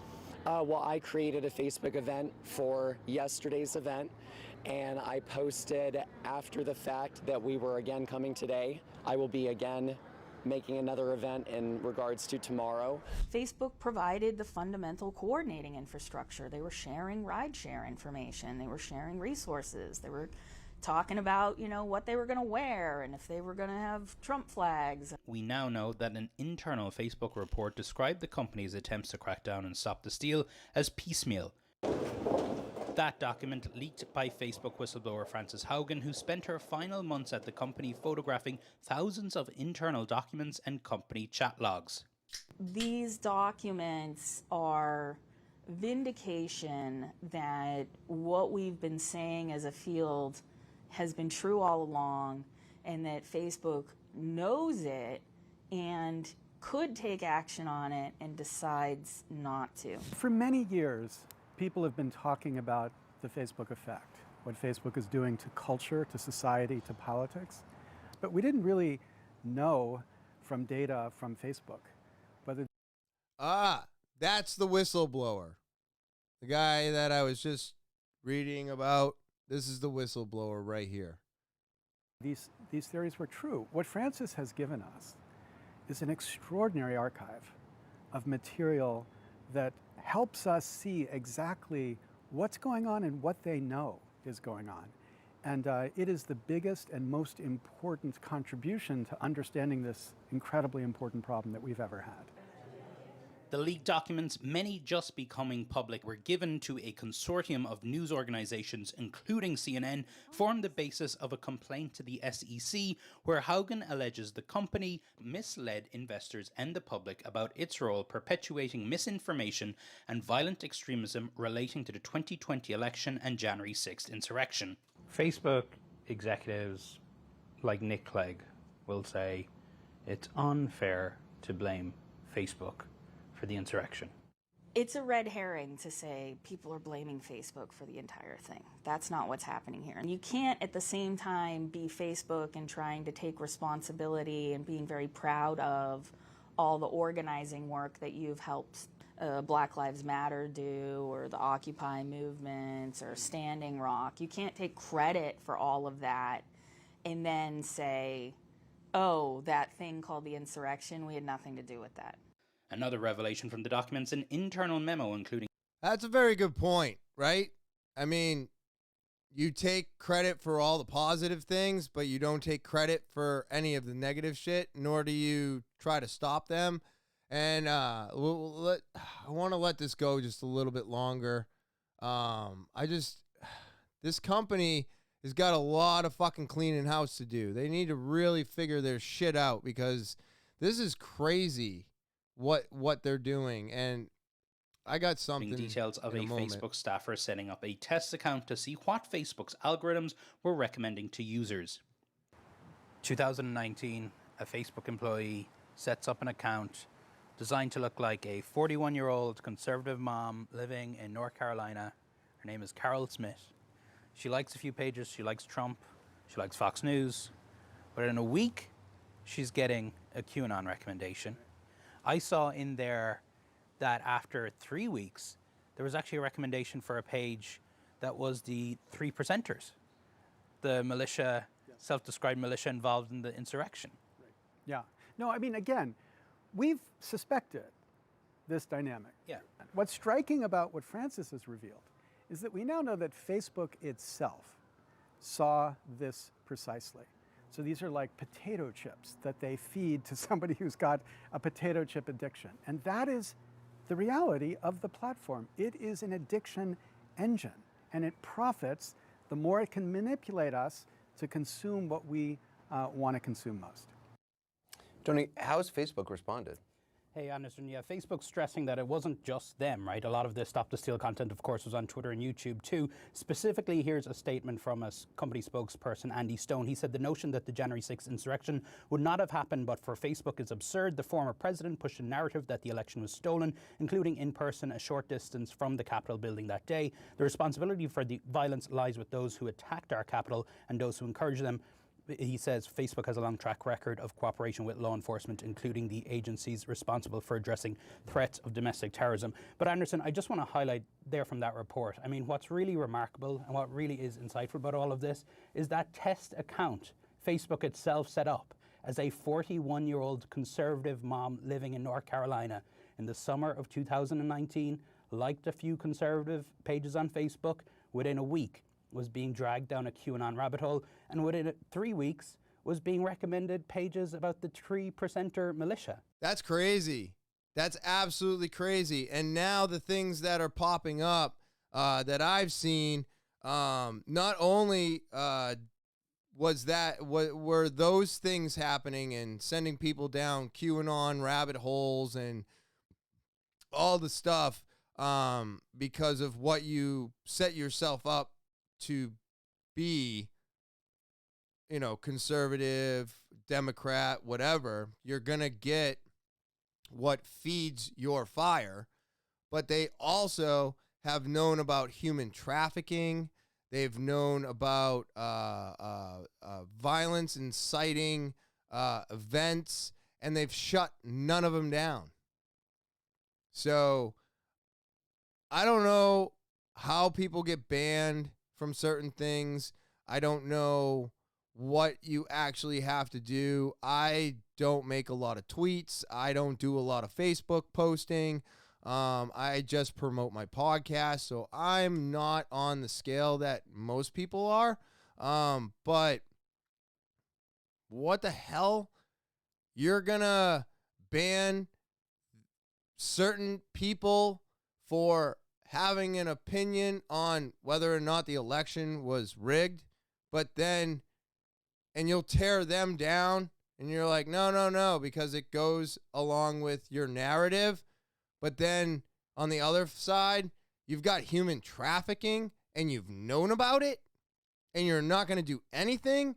Or you take Trump down, and maybe this was Twitter, and this is why I get confused, but you take down Trump, you kick him off the platform forever, and then we've got Taliban posting all kinds of shit, driving around in tanks and stealing our equipment and doing all this stuff, and that's okay. So, I don't know. These social media platforms are just as ass backwards as our government, you know? If being outside is safer than being inside, then doesn't that show that lockdowns don't do anything? Or, you know, masks have been shown to be ineffective to an extent if everybody's not on the same page, but yet everybody has to wear masks. It just, none of this makes any sense to me. And I just thought it's crazy. I think it's crazy that these platforms have as much control over what we say and do to an extent, you know, by shutting us down, blocking us, deplatforming us, demonetizing. I just don't think it's right. I think if you want to have a social media platform, you have to be prepared for all of it.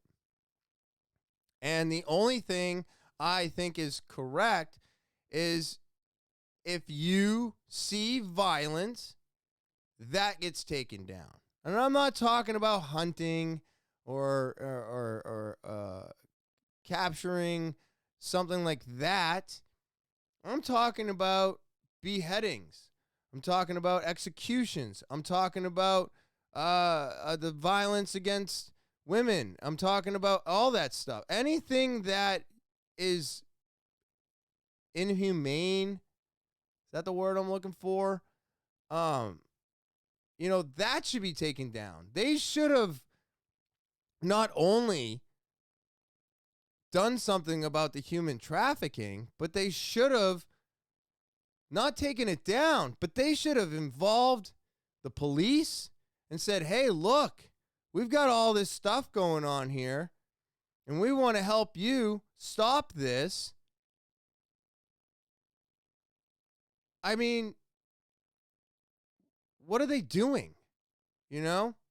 I think this is crazy, and I don't like where it's going, and I don't think changing the name is going to help Facebook. They just found out that a whole bunch of documents were stolen. They got hacked again.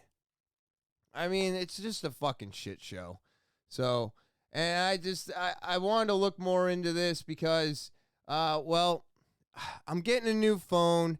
I'm doing a lot more advertising. I'm trying to do a lot more social media. And so for the first time in, I think, 5 years, I'm finally going to have to put Facebook back on my phone. I found out that a lot of people have been trying to contact me through Facebook, and by checking it only once a week on the computer is not as effective as being able to just check my comments real quick and then back out of the app, So, I don't know. I've always hated Facebook. Always. Another live update. Woo! This shit's crazy. Stuff keeps coming in. Facebook. What the hell? Its platform supports more than 100 languages, but its moderation teams don't. They don't? What do you mean they don't? So, your app allows multiple languages, and you have no way of deciphering what they're saying? Don't we have Google Translate? I don't know. This is going to get deeper. It's going to get exposed even more. And I don't think it's good.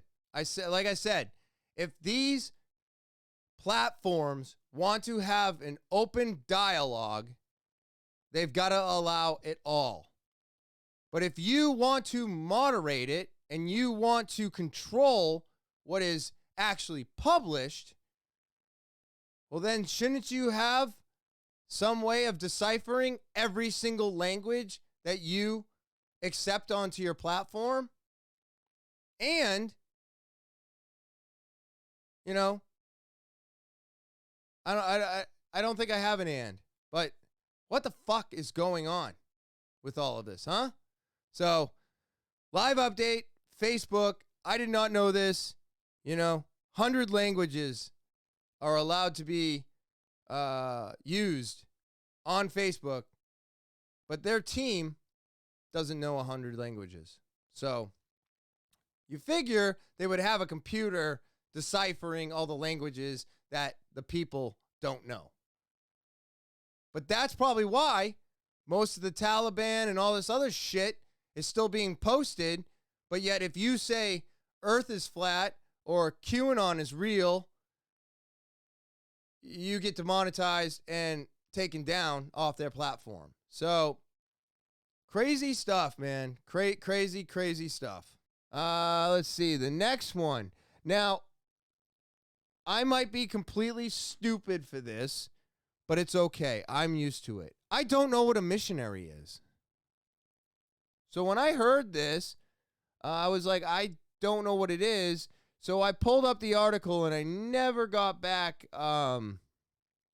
into it. I know that they kidnapped 17 of them and they wanted a ransom, and it was like $1 million a person. So these guys wanted like $17 million to get these people back. And I believe, if not all 17, at least 15 of them are U.S. citizens.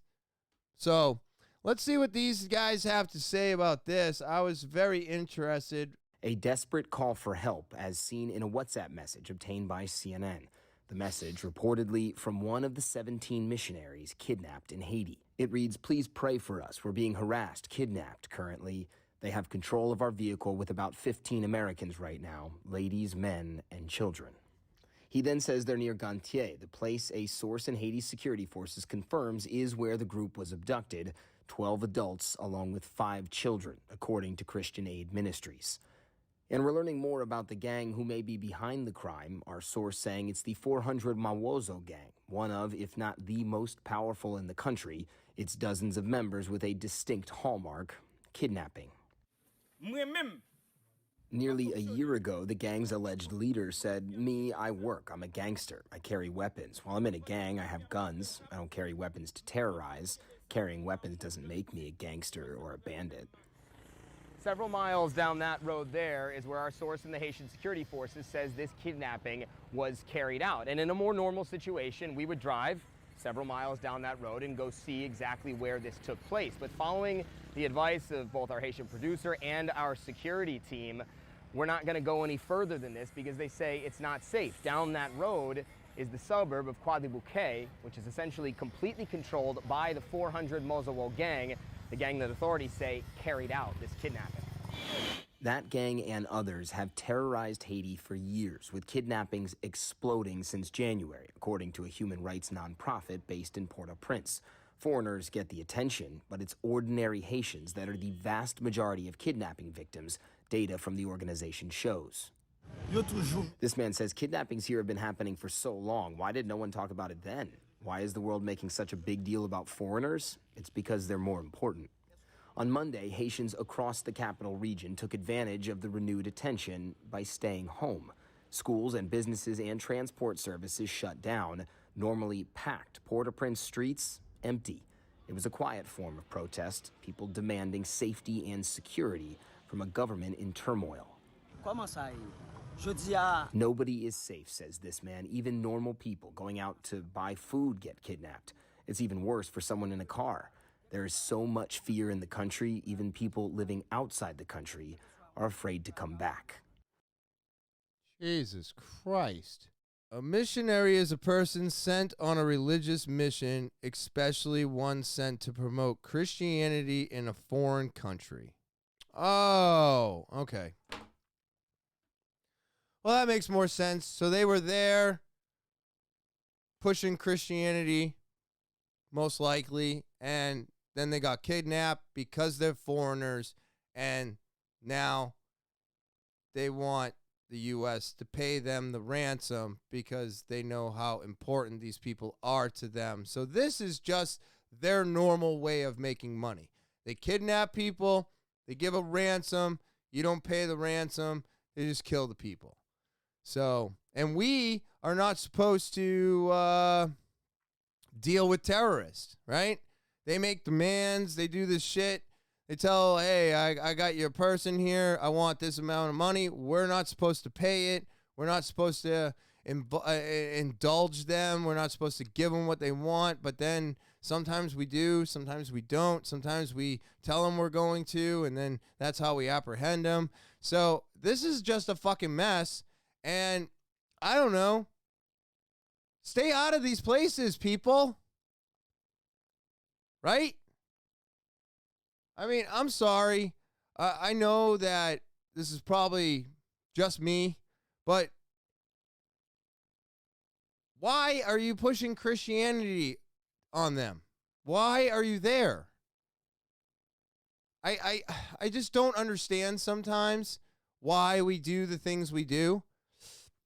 They've got their own shit going on. They've got their own religions. Like, is it really necessary? Like, did you lose that many people in the church that you need to go here and be like, hey, you need to believe, you should believe in this. This is going to save you. Is it? And that guy made a very good point. If this stuff has been going on for years, now that there's foreigners, there's U.S. citizens here, now it's a big deal? Yeah, and now it's a big deal. Sorry, we missed out on all the other ones. You know, you didn't have our support before, but you'll get it now because now they got our people. You know, I think a lot of the trouble and problems that are caused are always our own fault, right? I don't think what they were doing was wrong, but you knew where you were going, right? So, is it your own fault that you're in this mess now? I mean, just from listening to this 2-minute clip, not a place I'd go. You know? I don't know. It's just it's kind of crazy. And I just don't understand. What are you going to do? Now, I know this article was updated on October 19th. It is October 24th. So maybe something's come of this. But man, oh man, what are you doing? What are you doing? All right. So everybody has heard about this now. Alec Baldwin in the filming scene on the set of Rust in New Mexico. The prop gun kills director's assistant. It's just sad. And the one thing that everybody keeps saying about this is, why do we even need prop guns anymore? And the only thing that I have found out is that it's on lower budgeted movies.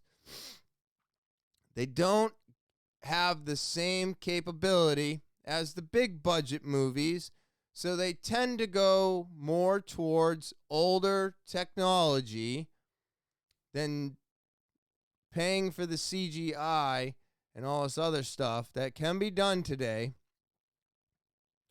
so that accidents like this don't happen. Now, the last time that this happened was in 93, when Bruce Lee's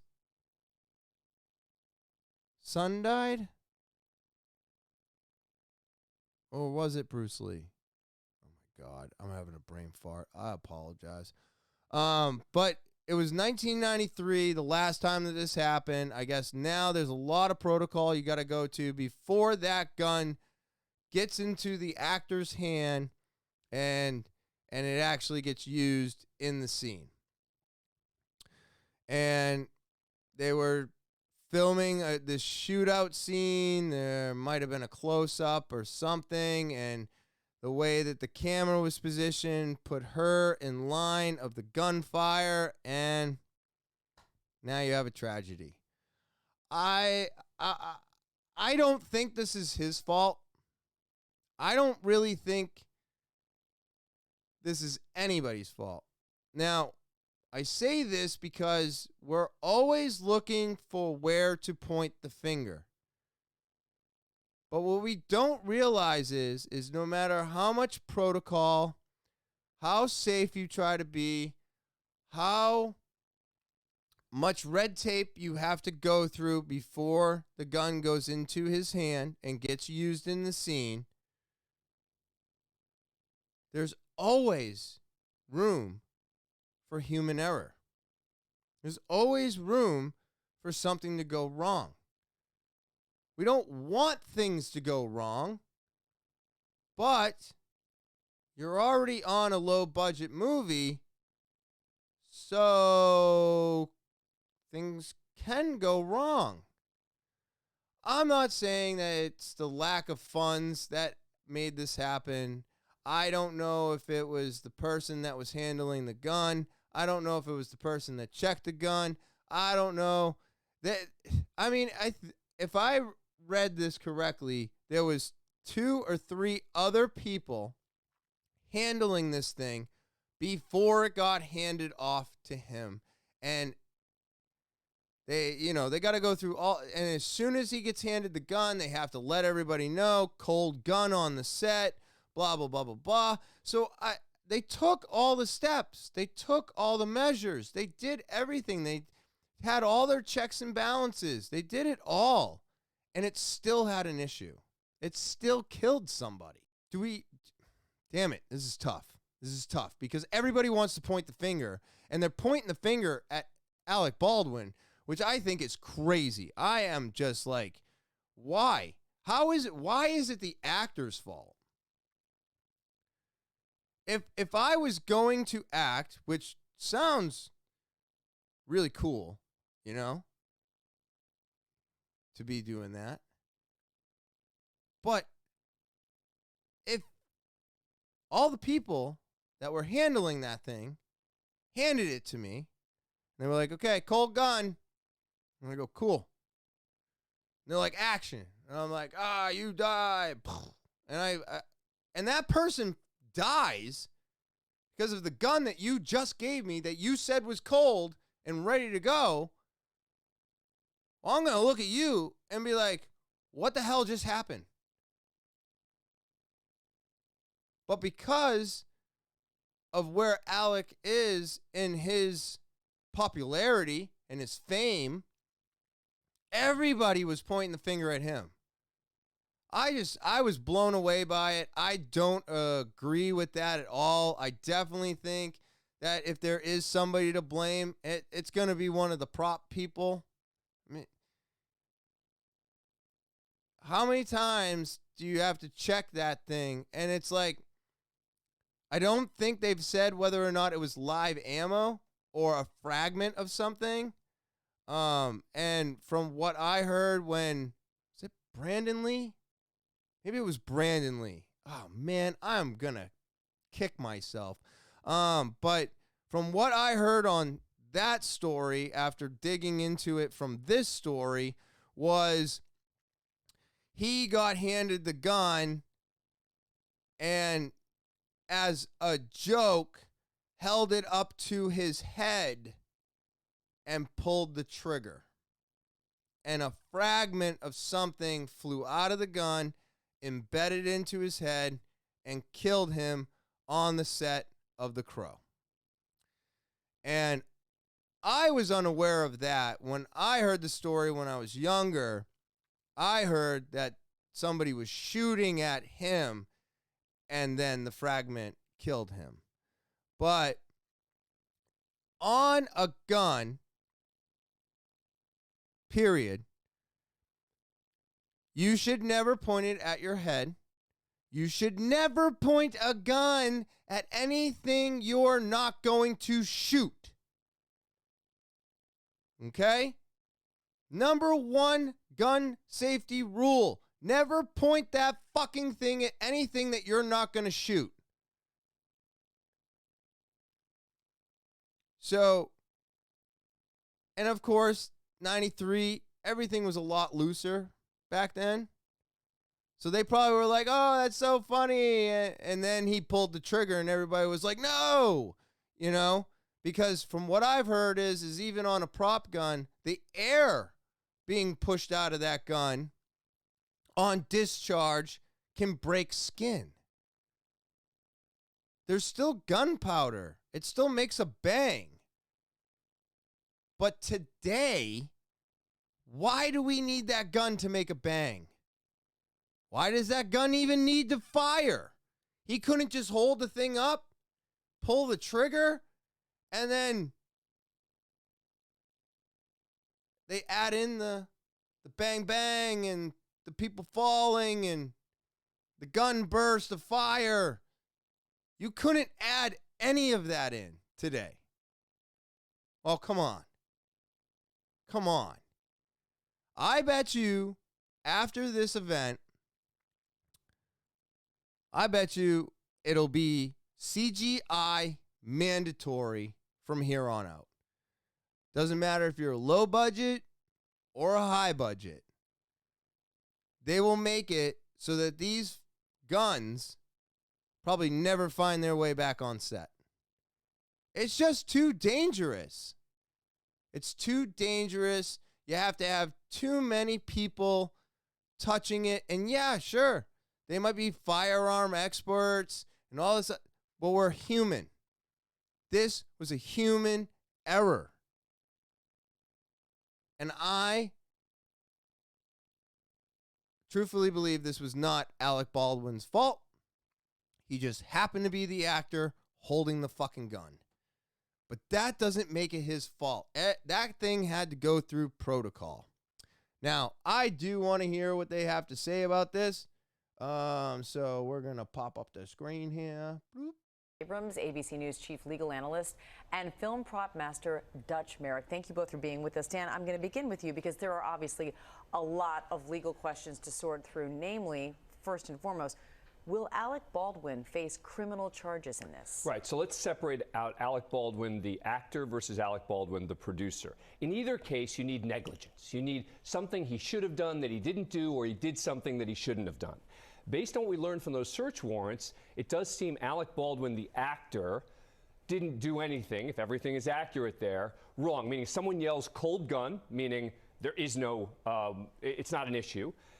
Secondly, he then acts out the scene exactly as he's supposed to, and then pulls the trigger. If that's true, there's not going to be any criminal responsibility for Alec Baldwin, the actor. But Alec Baldwin, the producer, is a separate question. The question becomes, how did this happen on the set? Who was responsible for it? Were there protocol issues that were happening? Did they have knowledge of problems with safety on the set? Those are all issues that are going to have to be asked, because there has been another case in 2015 where a director and a producer and others were charged criminally because of lack of safety protocols while filming a movie. Let's talk about those protocols right now with Dutch. And Dutch, first of all, is it possible that live ammunition could actually be on set? Walk us through who's responsible for making sure that doesn't happen.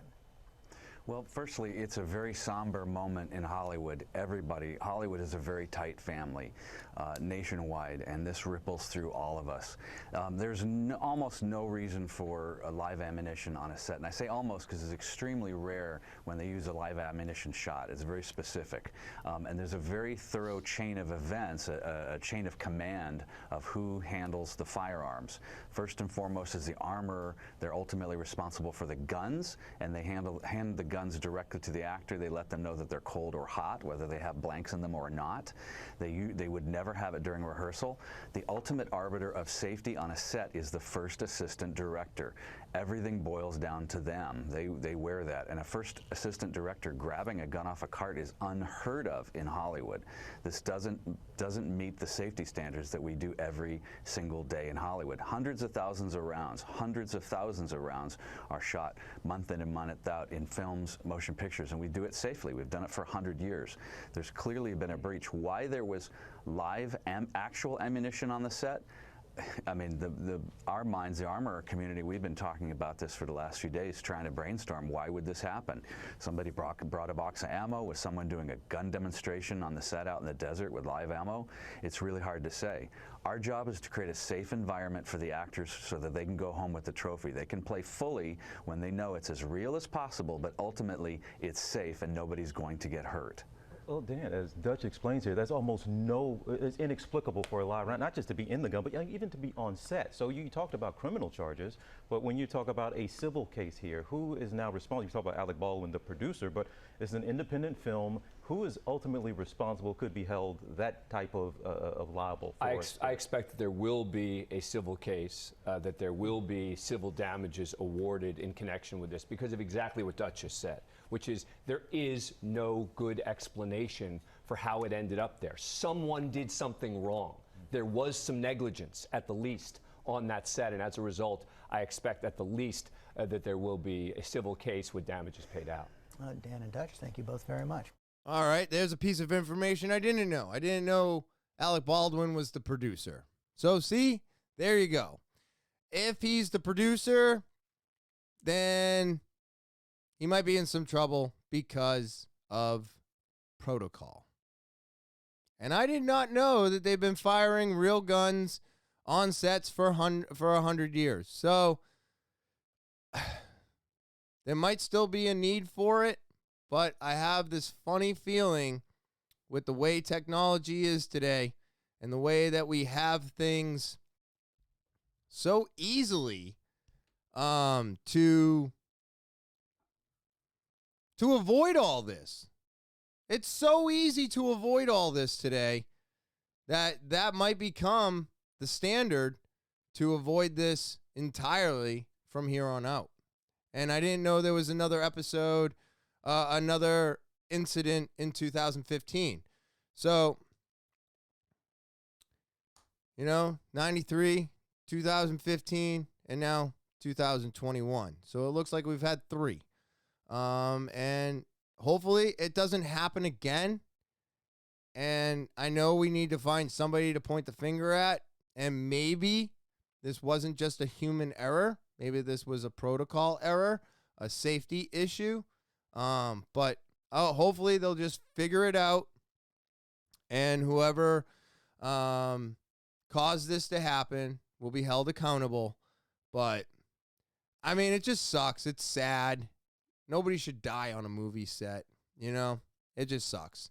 So, boop, boop, boop, boop. We've got breaking news on this story. That's right. New details on the Rust tragedy. Crew members were reportedly using guns with live ammunition and shooting at beer cans just before Halyana Hutchinson was killed.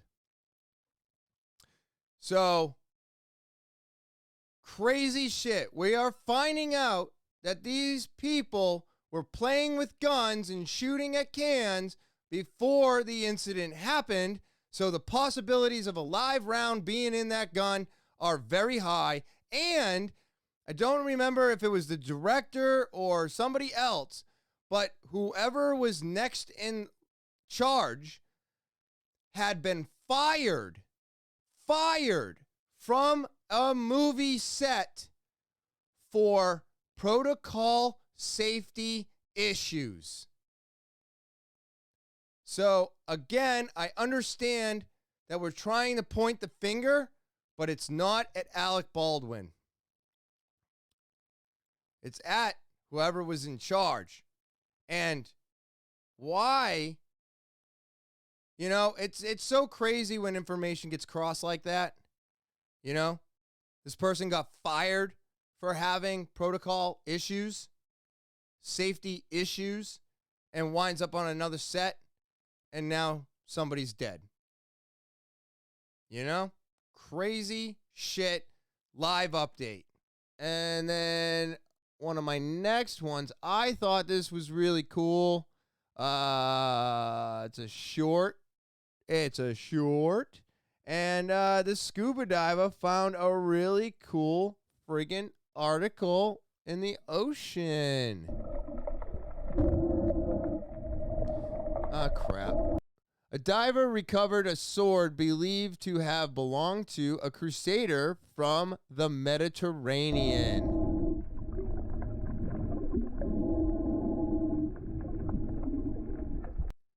The hilt and handle were noticeable, even though the blade was encrusted with marine organisms.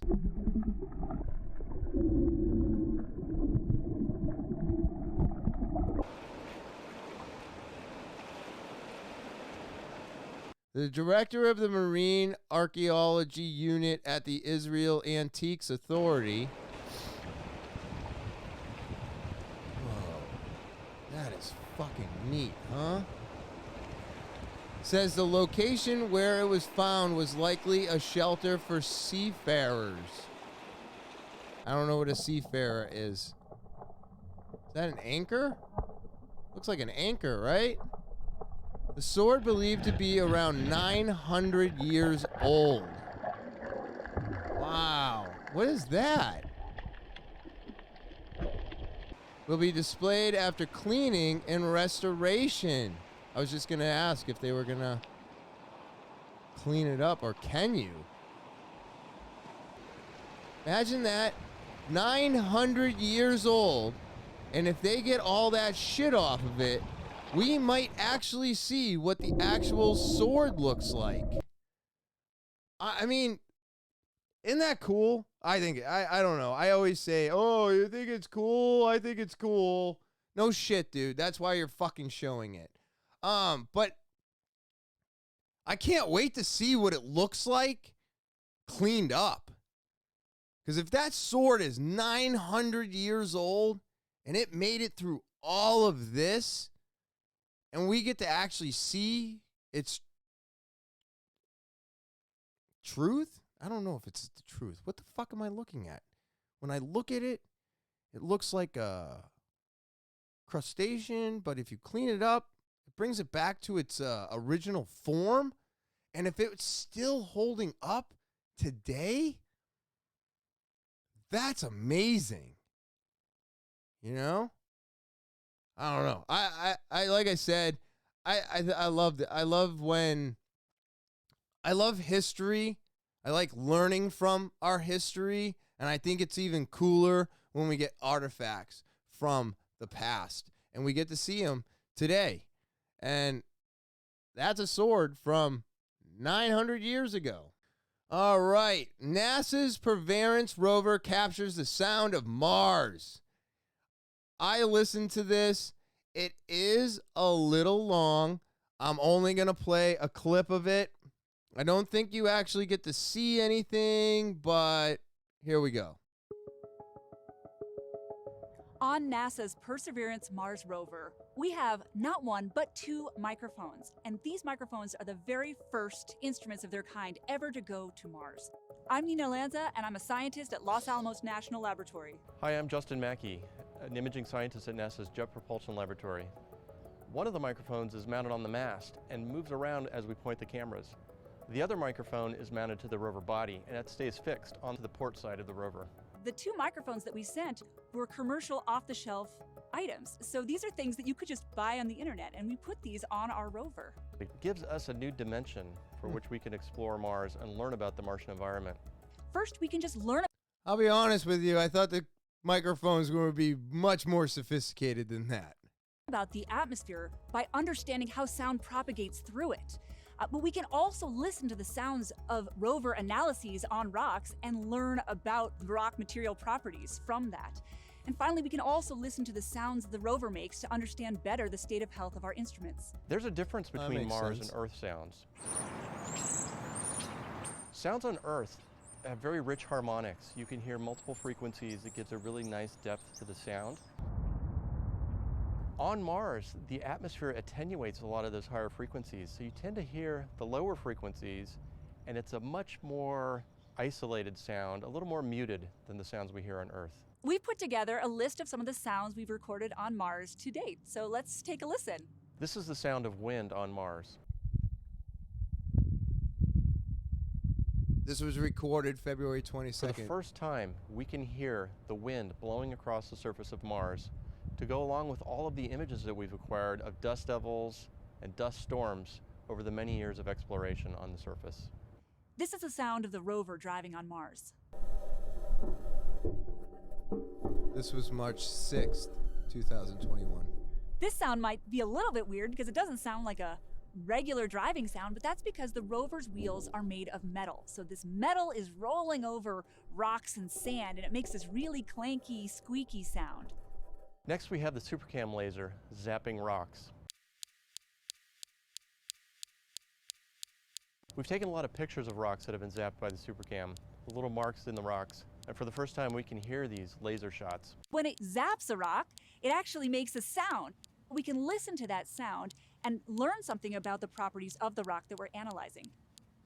This is one of my absolute favorite sounds. This is the sound of a helicopter flying on Mars. Holy shit, April 30th. We used this sound to actually understand the propagation of sound in general through the Martian atmosphere. And it turns out that we were totally wrong with our models. The Martian atmosphere can propagate sound a lot further than we thought it could. We've all seen these beautiful images that we get from Mars, but having sound to be able to add to those images, it makes me feel like I'm almost right there on the surface.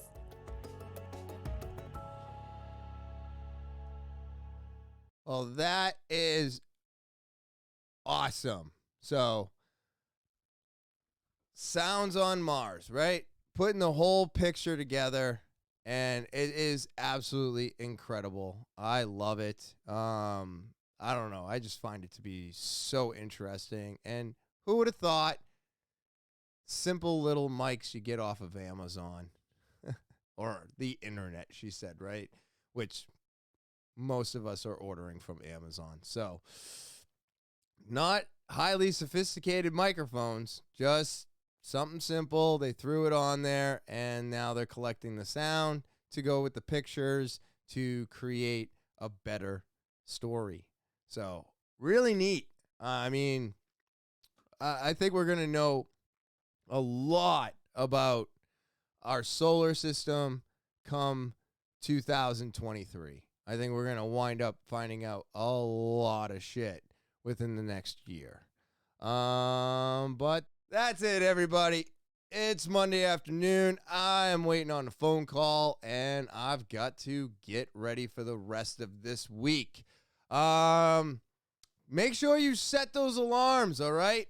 For all the new podcasts. Next week's podcast will be a little bit different. I'm going to have to set it up a little bit differently because I will be recording tomorrow. So I'm probably going to end up doing some stories for next week's podcast, and we'll see how everything rolls out after that. But yeah, I want to just say, as always, thank you. Thank you for subscribing. Thank you for watching. If you share, rate, review, comment, and check out my sponsors as well. Thank you so much. You keep me coming back week after week.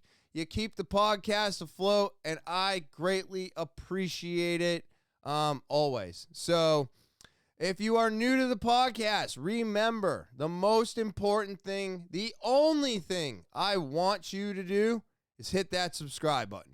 That's it. It's so easy and simple, and it costs you nothing. It's absolutely free. So go ahead and hit that subscribe for me. All right? Make sure you set the alarm so you know when all the new podcasts upload. Share, rate, review, and leave comments. That's right. Make friends in the comments section. All of that stuff helps out the podcast tremendously. It just really does. It really helps out the podcast. It helps get it out there. So I appreciate it when all of you do that. So keep it up. All right. If you want to get more involved with the podcast, you can go to Instagram, Twitter, Snapchat, TikTok, and Facebook. It's a great way to get some extra content throughout the week, and you'll find me there. Go follow.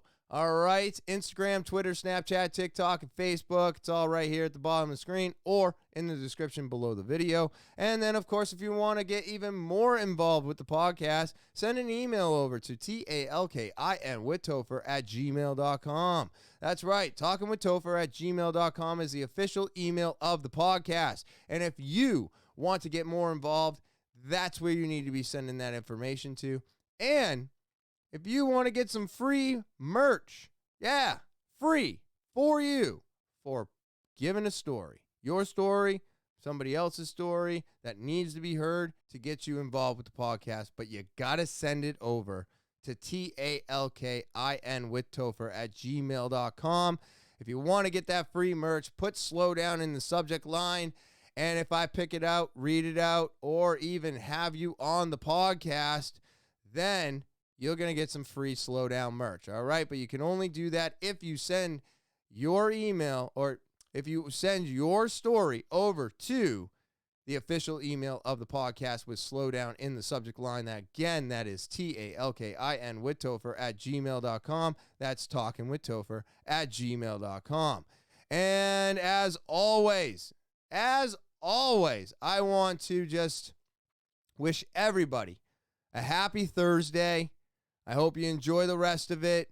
I hope you have a great start to your weekend. And as always, I will talk to you later.